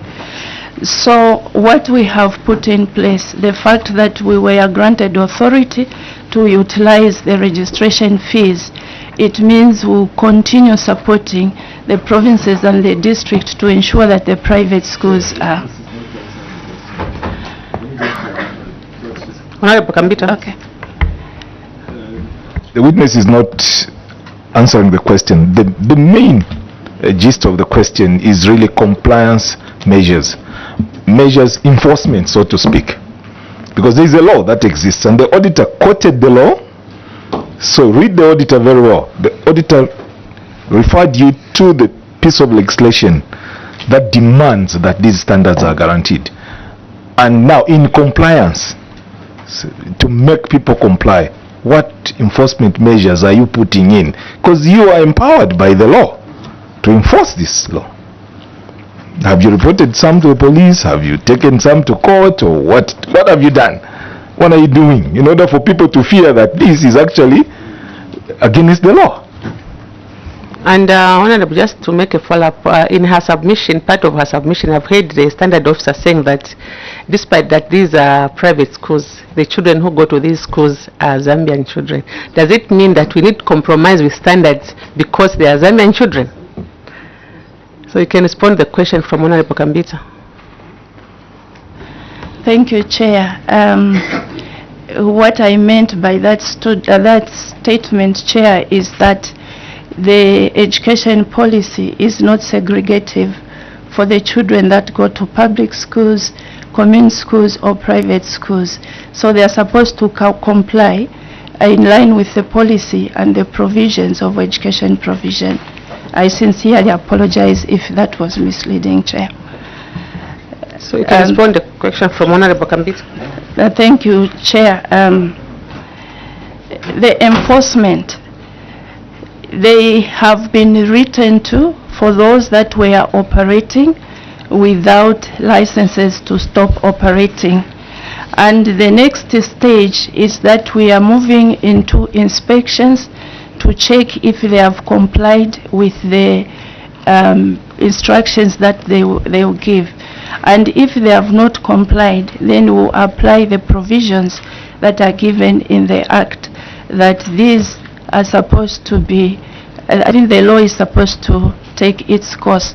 And for the schools that are already registered and they are not complying, those are supposed to be deregistered by the Honorable Minister of Education through the Registrar of Private Schools. Honorable Minister, MCs, maybe we progress. Honorable Amnyima? No, I was about to suggest that let's make progress. Yes. We'll make our own recommendation on the query. Failure to correct annual fees. Chair Thurman?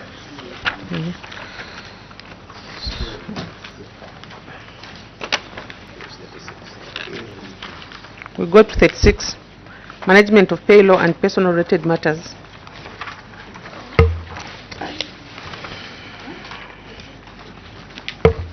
Honorable Amnyima? Thank you, Chair. PS, when we look at these payroll issues, particularly on page 36,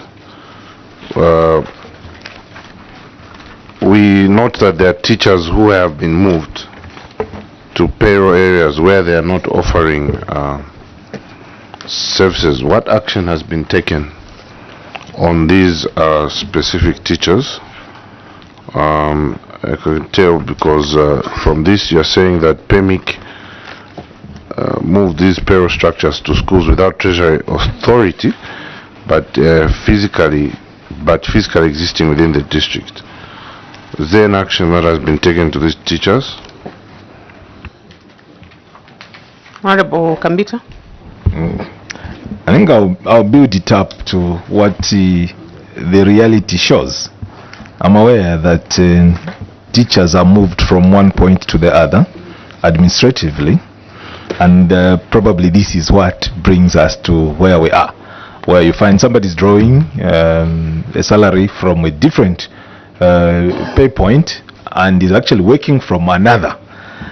Now, my question will be targeted at this problem which exists. How fast do you think we can improve this thing of when a teacher has been moved to another pay point where they are working and the administrative work lags behind, and then they keep on building? Before we know it, we can't even manage the matrix. And this is the status now. How are you handling this issue? Because it was also a hot debate on the floor of the House, to which the Honorable Minister was responding to several questions. PS, you are the controlling officer. What are you doing now about this? Because it's now a problem and it's growing bigger every day. Administrative decisions have been made. This teacher moved from this place to the other, but the payroll details have not moved. And this is where we are. So how are you dealing with this? Because the auditors are finding what the payroll shows. Honorable members, we can even go to the next question on unauthorized changes to bank accounts. So, PS, you can respond to the two questions. Chair, thank you so much. What is unfortunate, Chair, is that this issue, generally speaking, is an issue which we will never run away from for as long as we are not assisted centrally by the central government. Because I'm giving an example. Even last year, I think I mentioned this, and I'm now coming back to the same because it will still keep on resurfacing. Chair, it's a situation where I'll just give a very vivid example. We are building schools. Schools are being built. Then you find that you need teachers in those schools. Even as you need those teachers to be in those schools, there should be a PEMIC identification and that school established. But for as long as the central government is not able to help us with that, it can't work. But at the same time, the needs of a child need to be met. We need to give them teachers. They need to operate. They need to be educated. You go ahead and even gazette schools, for instance. Like right now, we've gazetted 3,500 schools. We've done it as a Minister of Education, readily gazetted. But what has to follow is not just gazetting. They have to be funded now to be able to make sure that they are now, legally in the manner they are supposed to be operating. So for as long as that situation is not assisted by the central government, it's totally beyond us as a Minister of Education. So until then, this matter will continue coming up as even as auditors will continue picking it up, but for as long as we are not assisted, it will never be resolved. Because there's absolutely no way we will leave schools vacant without teachers, and yet those schools are there. And right now we have all those 120 schools that we are about to open. Even those will need the same. We have all these 82, 81 that were actually handed over yesterday. It will be the same. We have the EC hubs. It's a situation which is policy, and it has to be tackled from that angle. I submit, Chair, and I don't even know how else I can put it. Thank you so much. Thank you, PS. I think last year we had called people from the PEMIC, and we had these discussions. I think what we'll do, honorable members, when the ST is coming, we need to invite the people from PEMIC so that they can help us with these issues, because they are coming every year. Yeah. So we can progress.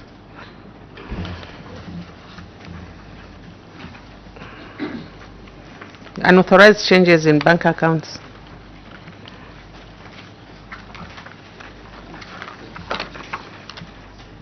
Can connect with the irregular payment of rural hardship allowance.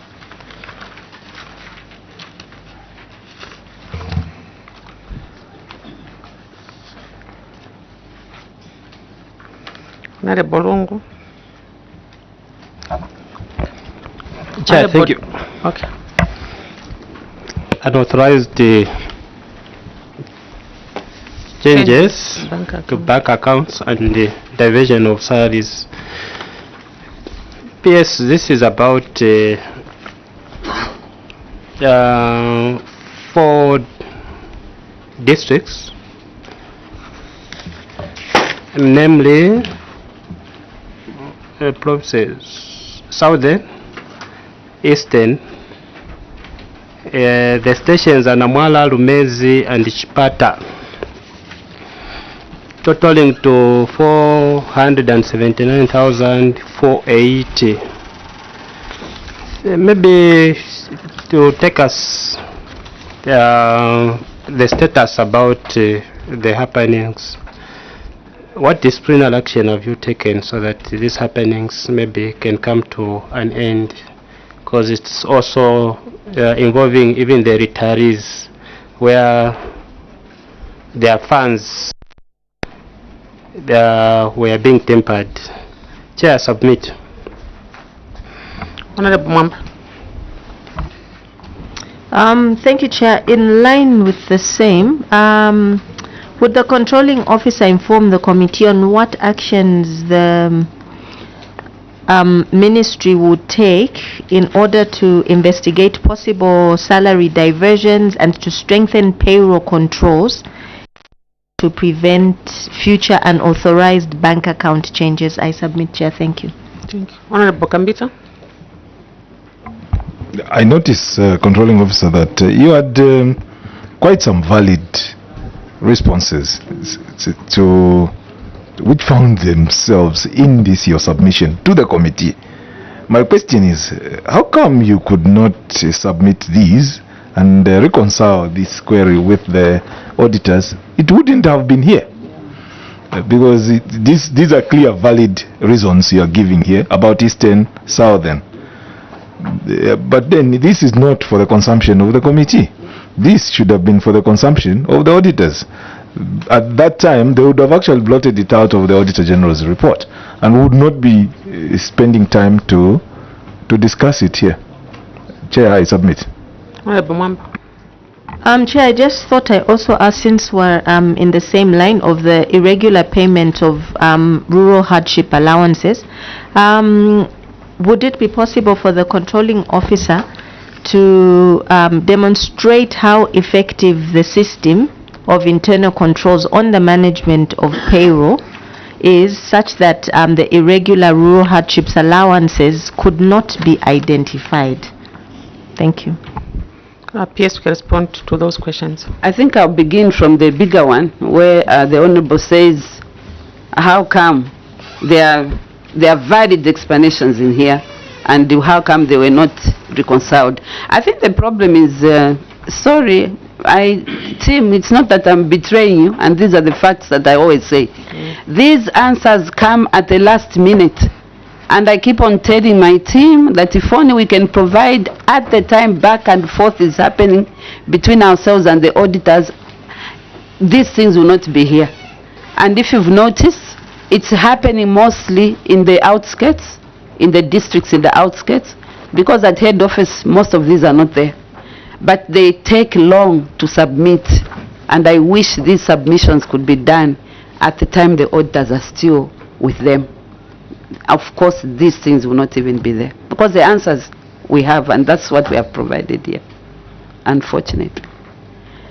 On the strengthening of the payroll, I'll ask Director HRA, Chair, if you can allow me, that she talks about that. Thank you. Director HRA. Thank you, Chair. Through the PS, the internal controls are there. When the PEMIC end user prepares inputs for payroll, I don't know in the province, but at the ministry, the Director HRA will go through the inputs, and then the auditors themselves also will verify what has been prepared by the PEMIC end user before those can be affected. I believe in the provinces must be the same. The PEMIC end user will prepare the inputs. They should have also the internal audits to go through. The peso also, I think, goes through. So all those are internal processes to ensure that the correct things are done. I submit. There was one issue for Honorable, which we didn't answer. That one, maybe he said what is now prevailing on the ground, Eastern Province PO and Southern Province PO can actually give us what is happening on the ground. Now, honorable members, from page 39 to 48 of the submission, they are all payroll matters and they are interrelated.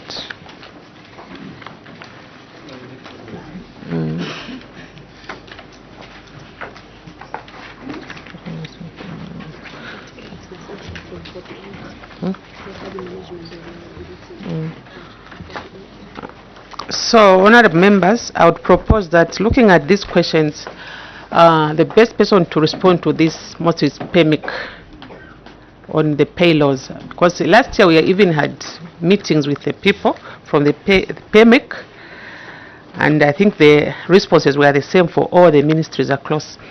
So I would propose that maybe you can ask for 2 questions from this, and then we jump to page 49. 48. PO Southern, what's obtaining on the ground? You can switch on the mic. My name is Oliver Kambuli. I'm the Provincial Education Officer for Southern Province. I wish to bring to the House through Chair and the PS that the matter so far has been resolved, because what transpired was, as the Principal Controlling Officer, our PS has indicated here, these 2 people were on the same salary, not until in the same district, same bank.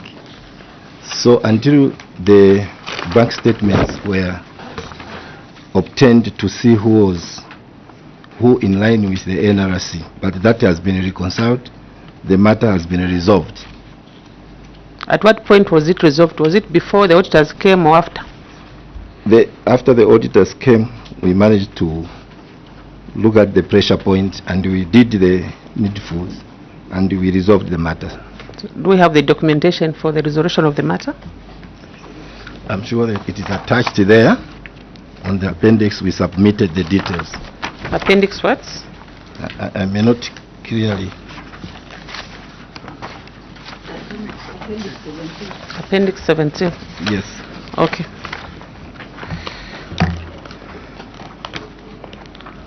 So, honorable members, the question has been responded. Maybe Eastern Province?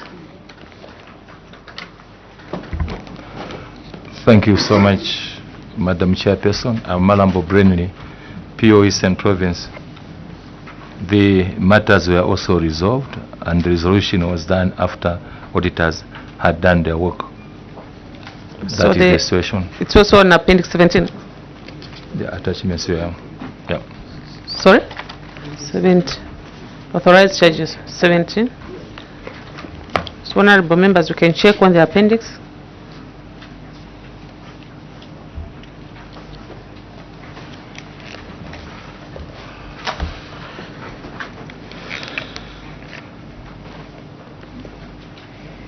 So, honorable members, progress.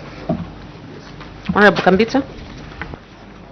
Oh, so we got to 48. Honorable Mwamba.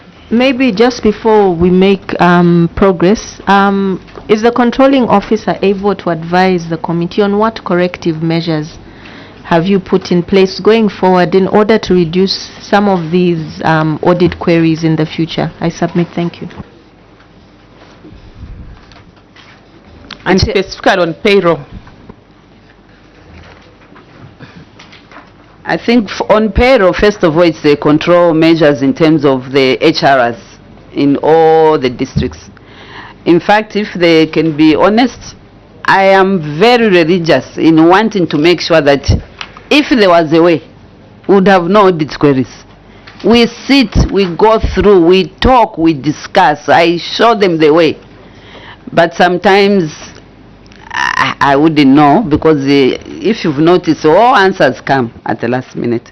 And this is what I'm trying to help them understand, that these same answers can be given if we direct our minds to the audits as they come in.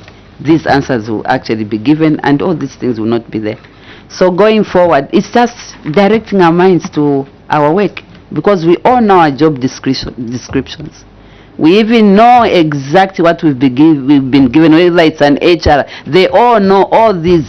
The controls are there everywhere, but we'd have to just direct our minds to that.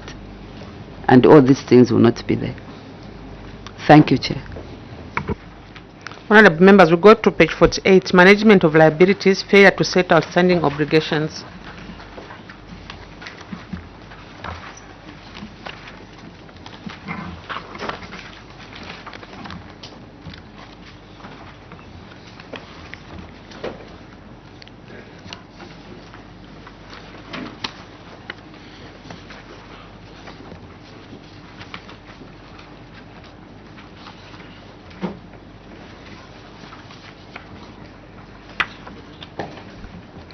Honorable Kambita. As a general observation, controlling officer, it appears this issue of leave terminal benefits is chronic. I just want to understand, I think from the planning point of view, whether such arrears are taken as part of your appropriation when you are making a request for the budget for a particular fiscal year.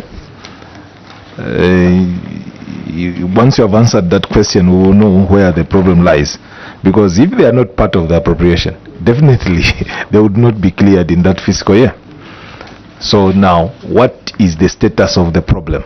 Because this is what the auditors found in your books. So what's the status? So we need to understand the problem so that it can be maybe handled at Parliament level. Then we'll have a clean sheet going forward. May I know if you have made such a submission and then you have a challenge with the Minister of Finance's ceilings, such that you fail to actually liquidate these amounts in a fiscal year? Or is it your prioritizing of operational costs that is causing this to build up? Because this goes up to even 2014. 2014 today is more than 10 years. Somebody has died even and left this money unpaid. Chairperson, I submit. Thank you. Honorable Mwamba. Thank you, Chairperson. In your submission, you have stated that the Ministry will continue to engage Ministry of Finance and National Planning to ensure the outstanding obligation amounts are settled. Controlling Officer, has the received any feedback from the Treasury or from the Ministry of Finance and National Planning concerning this matter? I submit. Thank you. PS, you can respond to the two questions. Thank you so much. The details I'll give to our technocrat, the Director of Finance, but I'll just put it just as a general.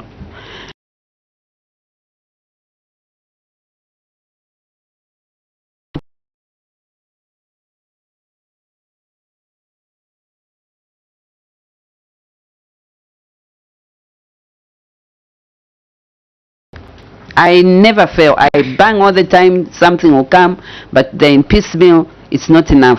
However, allow my Director of Finance to just give the details so that we can even answer honorable members' question. Thank you so much. Director of Finance. Thank you, Chairperson. In addition to what the PS has submitted, basically the challenge is the resources. We look at these issues in twofold. We have arrears as back as 2024. Going back, those we consider them as arrears. And those arrears are budgeted for under Head 21, which is controlled by Minister of Finance. So the Minister of Finance leads to the Ministry. To the best of my memory, this year we have received once, which was 30 million. Meanwhile, the date is about 667 outstanding. The second fault is we budget this money in the current year. Like in 2025, we budgeted the 400 million to be disbursed. And ideally and technically, these monies are supposed to be paid to our teachers who are going on leave in 2025, who are retiring in 2025.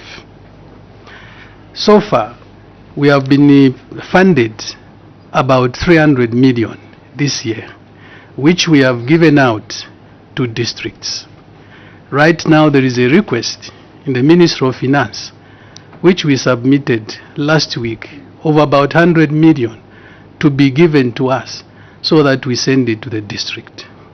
So, Chairperson, the ministry is making all the frantic efforts that the Treasury support us to extinguish this debt based on the allocation that exists at Head 21, Ministry of Finance. But the Treasury is trying. We do understand that the Treasury has been committed. From our submission, Chairperson, 1.1 billion was outstanding as at 2024.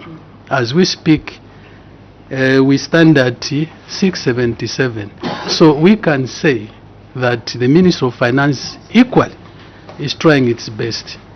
I submit, and we are appealing to the committee, Chairperson, that you help us, because our retired teachers, some of them, I do meet them in provinces. I do sympathize with them because we are holding on their money and the value of their money is reducing. 2024 is a long time. Thank you. Honorable Kambita, then Honorable Lungu. I think, Chairperson, from the submission given by the technocrat here, it appears there's a list of these arrears dating as back as 2014, and then it appears that for now there's a little more of budget credibility in such a way that whatever is budgeted for a particular fiscal year, in order to pay for those who are going to go on leave in that particular year, is disbursed. Meaning that you're paying people who are going on leave now, and whilst paying some of those who were owed from Head 21. So it's the Head 21 that seems to be coming in smaller bits, and yet the current ones are fairly well financed due to a better government policy. But again, there's an anomaly here in terms of fairness. So how can we influence policy to ensure that what we budget for can also be used to liquidate the outstanding amounts than relying on Head 21? Because policy, yes, is cast in stone, but it can be influenced so that the submission that is provided actually presents fairness. First in, first out. I submit, Chairperson. Thank you. Have you made that submission, Permanent Secretary? Director of Finance through the PS. I've inquired with our DEBs on the ground because of this pressure that our retired teachers are quickly considered and paid off. The DEBs, through their committees, their finance committees, they do consider the retirees from this same allocation that we give to them. I submit, Chair. Honorable Kambita. And that now appears to be on the discretion of the committees. So, PS, could we codify this in a policy where you probably circulate a circular so that that approach becomes official, unlike leaving it to the discretion of the people on the ground? Chair, in fact, it's never left to the discretion of them. I've done some write-ups before where I've emphasized that they should consider those ones first before these ones. And it's working well, but like you are saying, since we are not on the ground, I hope they religiously follow that, because that's the way the memos go actually, that it's first out, those are the ones they are supposed to give first, and it should be going in that manner. Thank you, Chair. Honourable members, progress. Procurement of goods and services expenditure, irregular cash withdrawal.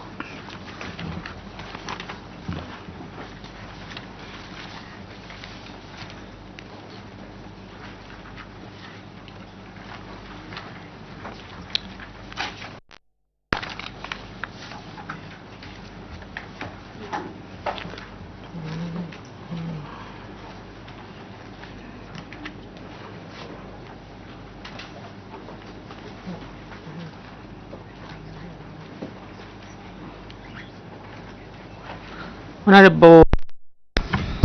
Thank you, Chairperson.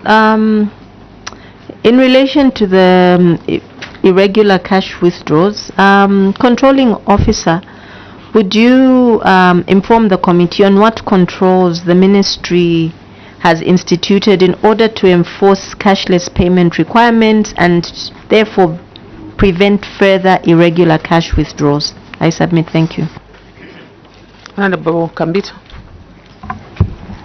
Indeed, the Financial Management Act number 1 of 2018 is very clear, Permanent Secretary, and I think augmented by this circular number 1 of 2022, which guides controlling officers that no cash shall be withdrawn for payment of subsistence allowance, fuel refunds, and any other allowances. You pay directly into the officers' accounts. And a circular is actually at par with any piece of legislation. And this being the case, a controlling officer, anybody who violates such regulations is supposed to face sanctions. Have you had any example of sanctions imposed on any of your officers in the districts or any other education institution that has violated? In this case, we have Western in Mongu and in Kalumbila, and these amounts are coming to 770. Director of Finance and your team, you've got these officers in these places who have just disregarded this at will. What has been done to these officers during our time in finance? We would fire such an accountant. How come these officers have not been disciplined? Maybe because I haven't read down this, but please, if you can respond to that. PS, you can respond to 2 questions from Honorable Mwamba and Honorable Kambito. Thank you so much, Chair. Director of Finance will come in, but nevertheless, we've actually charged, and I've adduced evidence to that effect on Appendix 26. But suffice to say, I'm sure there was a bigger picture that was being brought out, which I believe Director of Finance can assist in answering that. Thank you. Director of Finance. Thank you very much. What we are doing as a ministry to curtail this weakness is that we are rolling out IFMIS, where all the funds for the institutions will be concentrated at Ministry of Finance. Mongu College of Education is an example that we rolled out IFMIS in the first quarter of this year. We are not disbursing funds to them. We are keeping funds at Ministry of Finance in the basket.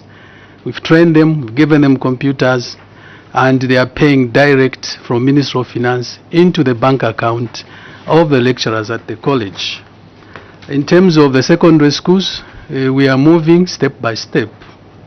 Starting 1st January 2026, Lusaka Province, Lusaka District secondary schools, right now we are in Kafue, we are training all head teachers in the 25 Lusaka District secondary schools, so that the moment the budget is effected, all secondary schools will start paying through the IFMIS.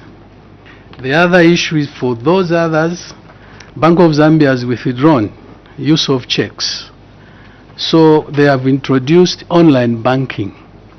We have trained all the schools, regardlessly, on the use of online banking. Of course, I have to admit that ICT infrastructure will still pose to us as a challenge, because some schools, like primary schools, are in very rural. So making online payment may still pose a challenge, but one day we'll reach there. It's a work in progress. I submit, Chair. Kambita. Thank you very much, Chairperson. Going by the response from the Director of Finance, it appears there is some work in progress and in a positive direction. However, I just want to find out from you, Controlling Officer, through the Controlling Officer, how efficient the IFMIS has been, because I think from the submissions of other ministries, we have had situations where, especially during this period, December coming towards the end of the year, where our payments are loaded in IFMIS and then they remain hanging there, the approval is not done, and then the cut-off period is reached, 31st December, and we're in January. So this money is now supposed to be mopped back to Control 99. How efficient has the IFMIS been with regard to the one that you have now rolled out the IFMIS payment system to? You referred to, is it Mongo? Yes, Mongo. How efficient is it now? Do we have any of these challenges like we are anticipating, going by the situation that prevailed in the previous year? Do you have a situation where you will not have hanging payments in IFMIS around the 31st March? Because we'll be engaging ST on this IFMIS issue, which is a problem, cutting across all ministries. How efficient is it now? How is it working out for you? Director, through the PS. Thank you very much. Challenges are there, especially in terms of the workflow, because sometimes I do receive the work which is done at a college into my inbox, so I would bounce it back to that particular institutions. I do believe that those challenges are teething a problem which we do raise with the Minister of Finance so that they are addressed. But however, I should mention that we started roll out in 2023, and we rolled out to all the 10 provincial education officers. We had challenges at the beginning, but this year 2025, after 2 years of use, the POs have understood and have mastered the art. Then in 2024, we moved it to all district education board secretaries in the 10 provincial centers. We did have challenges, but we have resolved them and we have moved on. To me, IFMIS has presented an opportunity of transparency, because I'm able to see what the DEBs in Choma, they are doing, what they are paying for. If I have a reason, I'm able to query. Our internal auditors are also able to see what college principals are doing. They can raise also queries. As regards the year-end transactions, yes, sometimes, like today is 19, if we are funded on the 23rd and we have only 6 days, it poses a challenge. Like we submit those open items on 28 or 29, then payments, because everybody is rushing there. The whole government is rushing that their payments are done. So we do get caught up.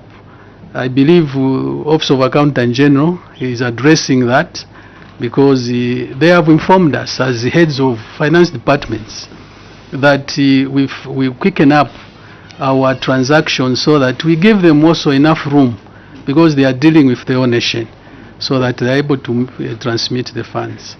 So, Chairperson, we do have challenges, but they are being resolved. I submit. Thank you. Honourable members, let's ask the questionable facilitation of a service provider, so that we can break for lunch.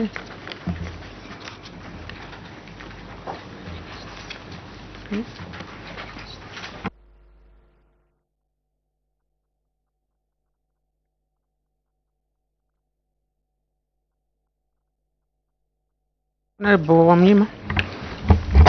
Thank you, Chair. Controlling officer, there's this query. I think it's, and this sounds like a repeat query or something similar last year. Again, of this nature.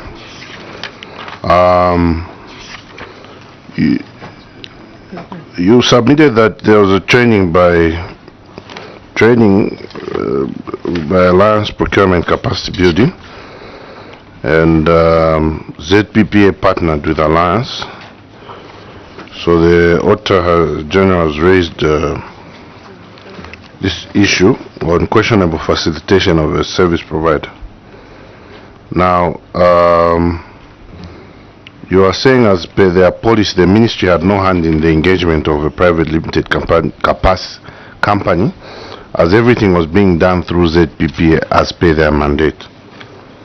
But are you aware that, or are you not aware that an instruction was made for all schools, colleges and universities to participate in this training?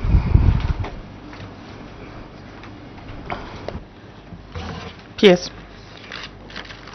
Thank you so much, Chair. Yes, you are right, it's almost similar. An instruction, yes, was made by our ministry through, at that time, my colleague PS. But however, when I came back and found that, I think I'm the one who raised the issue and said I wanted to know whether this was supposed to be a procurement issue or directly in the manner it was done, because I thought it was a little bit wanting.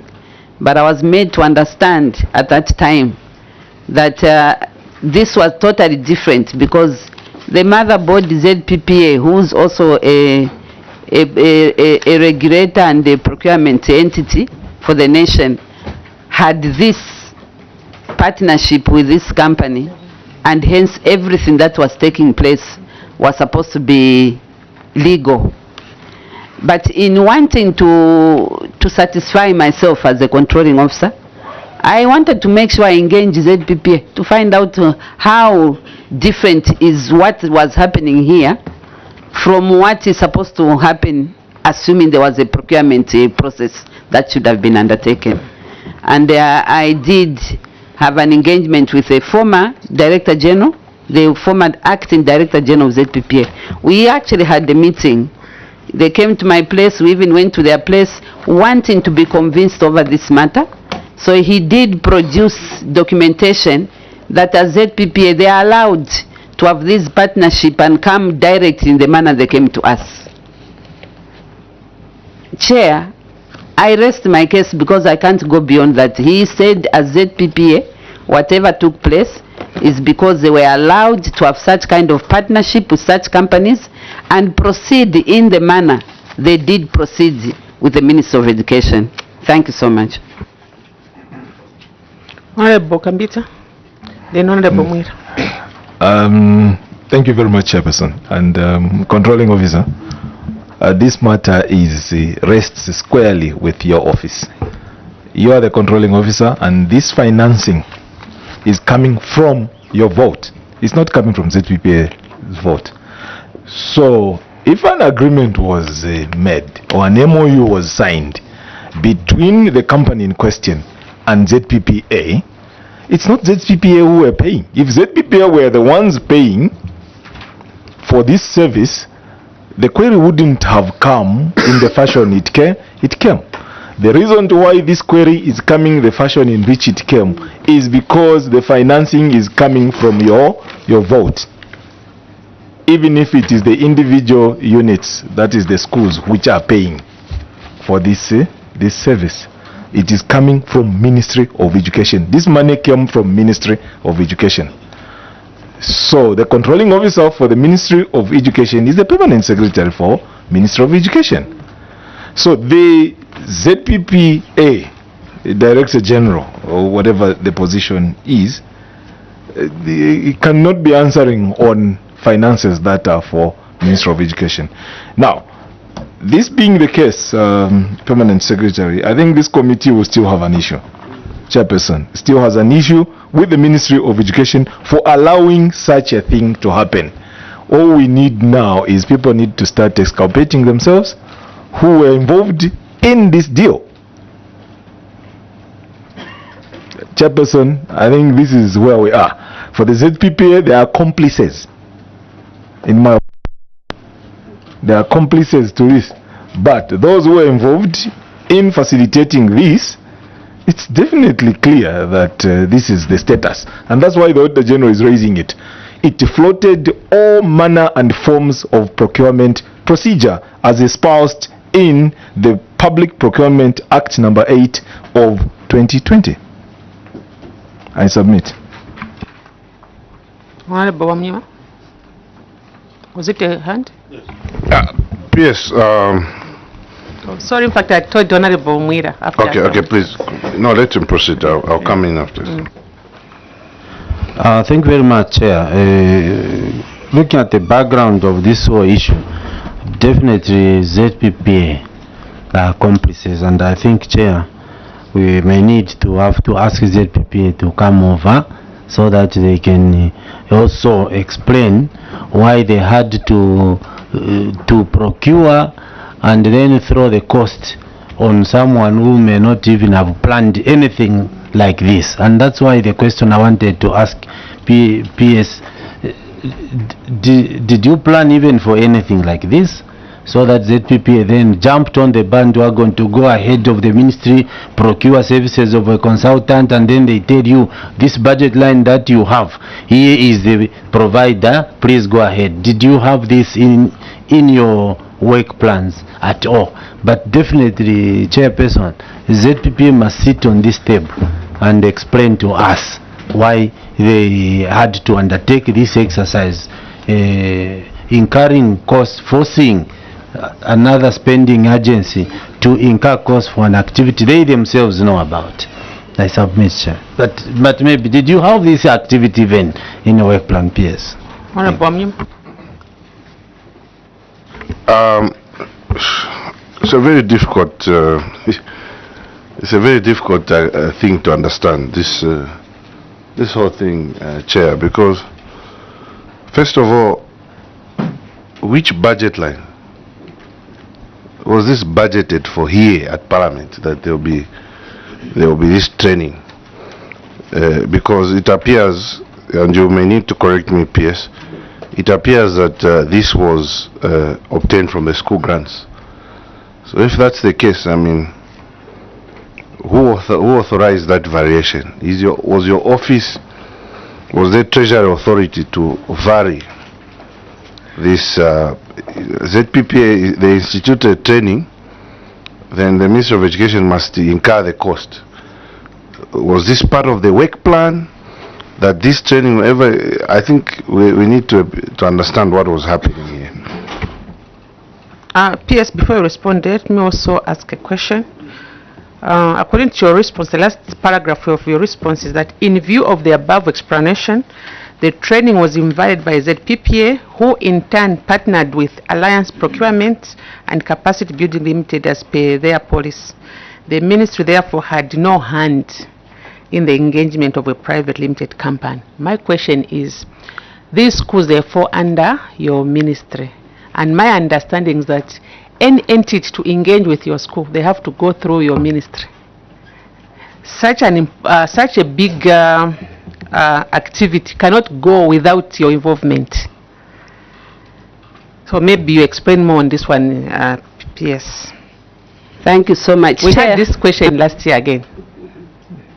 Thank you so much, Chair. I find myself in a predicament, a very serious predicament, because at the end of the day, you look like you want to now start finger pointing. As controller of the Ministry of Education, when I came back from where I was, and I didn't come across this, I received a phone call from this so-called the Alliance asking why trainings were not proceeding. So I said, what trainings are you talking about? He said, no, we have actually requested, you were not around. we were given a go-ahead to proceed and train your people. So I said I needed more information from them. So when they gave me that information, I told them this is totally wrong. As far as I'm concerned, there's a procurement issue here. 2, you are going to deplete the grants for my schools. And that was a serious concern I had. I'm aware that my schools have meager grants, and how can somebody just think he's going to train my teachers or whoever they are with such kind of amounts? And I queried, especially when I was told that they were in partnership with the ZPPA. I said the ZPPA even ought to know that asking for such kind of amounts, for me I wouldn't have been agreed had I been around. First, the procurement process was not there. 2, even the grants themselves going to be depleted. I stopped it and I said it's not going to proceed anywhere. That's how they ended up having just done, I think, 2 provinces, and I said they're not proceeding. Me, I'm here and I'm not going to see it proceed. That's how I decided ZPPA should tell me why they are doing this when they are the regulator and the one who's in charge of the procurement process. What kind of arrangement is this? So in a nutshell, I don't want to look like I'm finger pointing, but I think from the submissions I'm making, I want to just put it clearly here that this happened when I was not around, and when I came I stopped it before it could even go further. But unfortunately some had already bought into it. I wouldn't have bought into such kind of an idea because it depletes the grants. It's wrong. The procedure was not there. But I made an effort to want to see how I can make sure that this thing is corrected by going to ZPPA, seeing Accountant General and understanding, because the previous they didn't even charge us. It wasn't wasted. I want my people to understand EGP system. We were given no cost. Wondering where this was coming from. So please help me. I don't want to finger point, but I think with my you can this control that it wrong, and even now I still find it wrong. Thank you so much, Chair. Honorable Lumai. Thank you, Madam Chairperson. Just like submitted by the people of Zambezi, the people of Mufurila, the people of Nalolo, it is just important that we take the submission of the controlling officer where she says they had no hand, and this alliance procurement and capacity building, this private company could have been doing this in other ministries. And this is daylight robbery, Madam Chairperson, of people's hard end. I'm proposing, Madam Chairperson, that Lumai withdraw the word robbery. I withdraw robbery and replace it with abuse of public resources. Madam Chairperson, this issue cannot be closed under the carpet. There's need to have this ZPPA and this alliance procurement capacity building.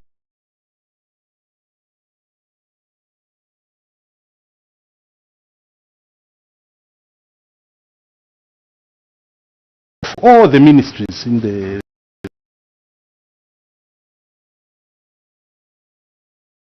is happening. I recall this could have also happened under Ministry of Local Government, right? Education, no, I'm saying local government. This same group of individuals, they had also gone to local government. The same thing. So when you look at the amounts of money involved, the millions, this is huge. So there's need to have ZPPA and this same company and also cabinet so that they can see for themselves what is happening under their watch. I make that submission, Madam Chairperson. Chair, I'm on Appendix 27 and I'm seeing ZPPA writing to schools. They are writing to permanent secretaries, provincial education officers, vice chancellors, registrars, DEBs, head teachers.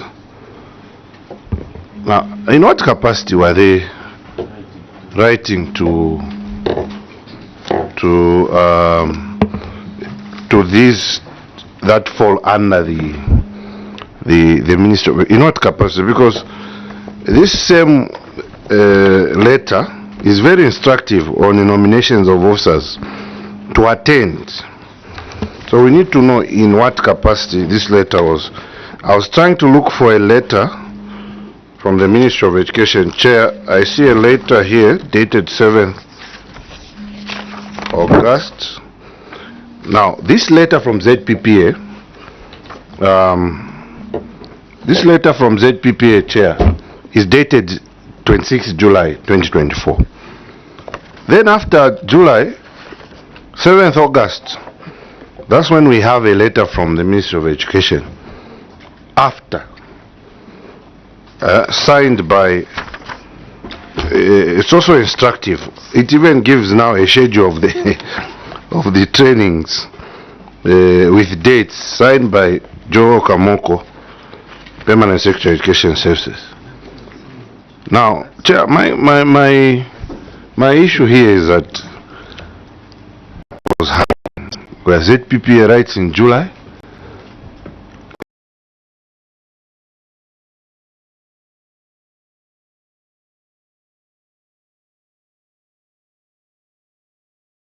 even identifying the location. So maybe I know I've heard the submission from the controllers, but I just want to understand the chronology of how, where was ZPPA drawing authority to communicate with the schools? Maybe just to go back in memory lane, PS, is this the same issue that came last year? Or it's a different project? This is a different project. It's almost this, yes. I would propose that one of members, we need also ZPPA, because where we are now, the PS saying I was not there, and we've also checked the other name, it's not there. So maybe the only people who can help us here is ZPPA. Chair, even the former PS technicals, he must come, he signed this. He must come and explain what he was doing. So what I would propose is that after lunch we'll come, maybe we'll try through the PS if you can cause it PPA. If it fails, we can defer this matter to January, because we'll be sitting, we have a lot of issues, we'll come back in January. It's a very critical issue. These are government resources, we can't just capit them. So maybe for now, honorable members, we close this matter.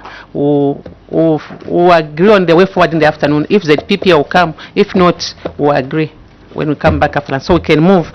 Honorable members, I beg that we finish this paragraph, so that as we come in the to page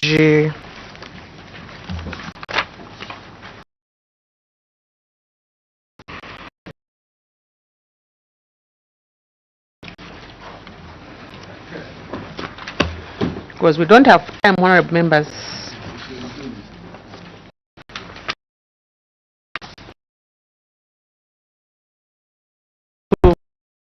From Z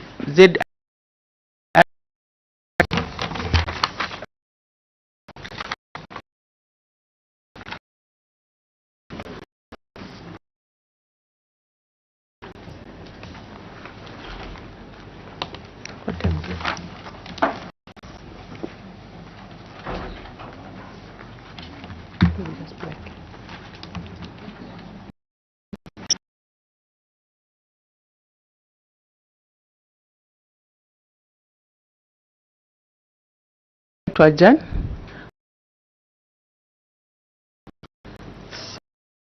So for lunch, then we come back at 14:30. Try to communicate with the PPA if they can come in the afternoon. So I lift your minute. We meet at 14:30. Yes.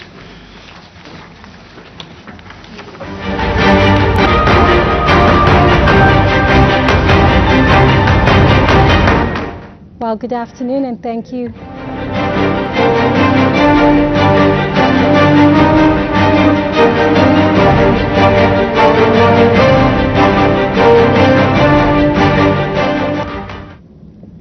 Well, good afternoon, and thank you for still being with us on Parliament Television. The Public Accounts Committee has adjourned for a lunch break. This is in which they're interacting with the Ministry of Education on the consideration of the report of the Auditor General on the accounts of the Republic for the financial year ended 31st December 2024. We do expect committee work to resume at 14:30 hours. Keep watching Parliament Television.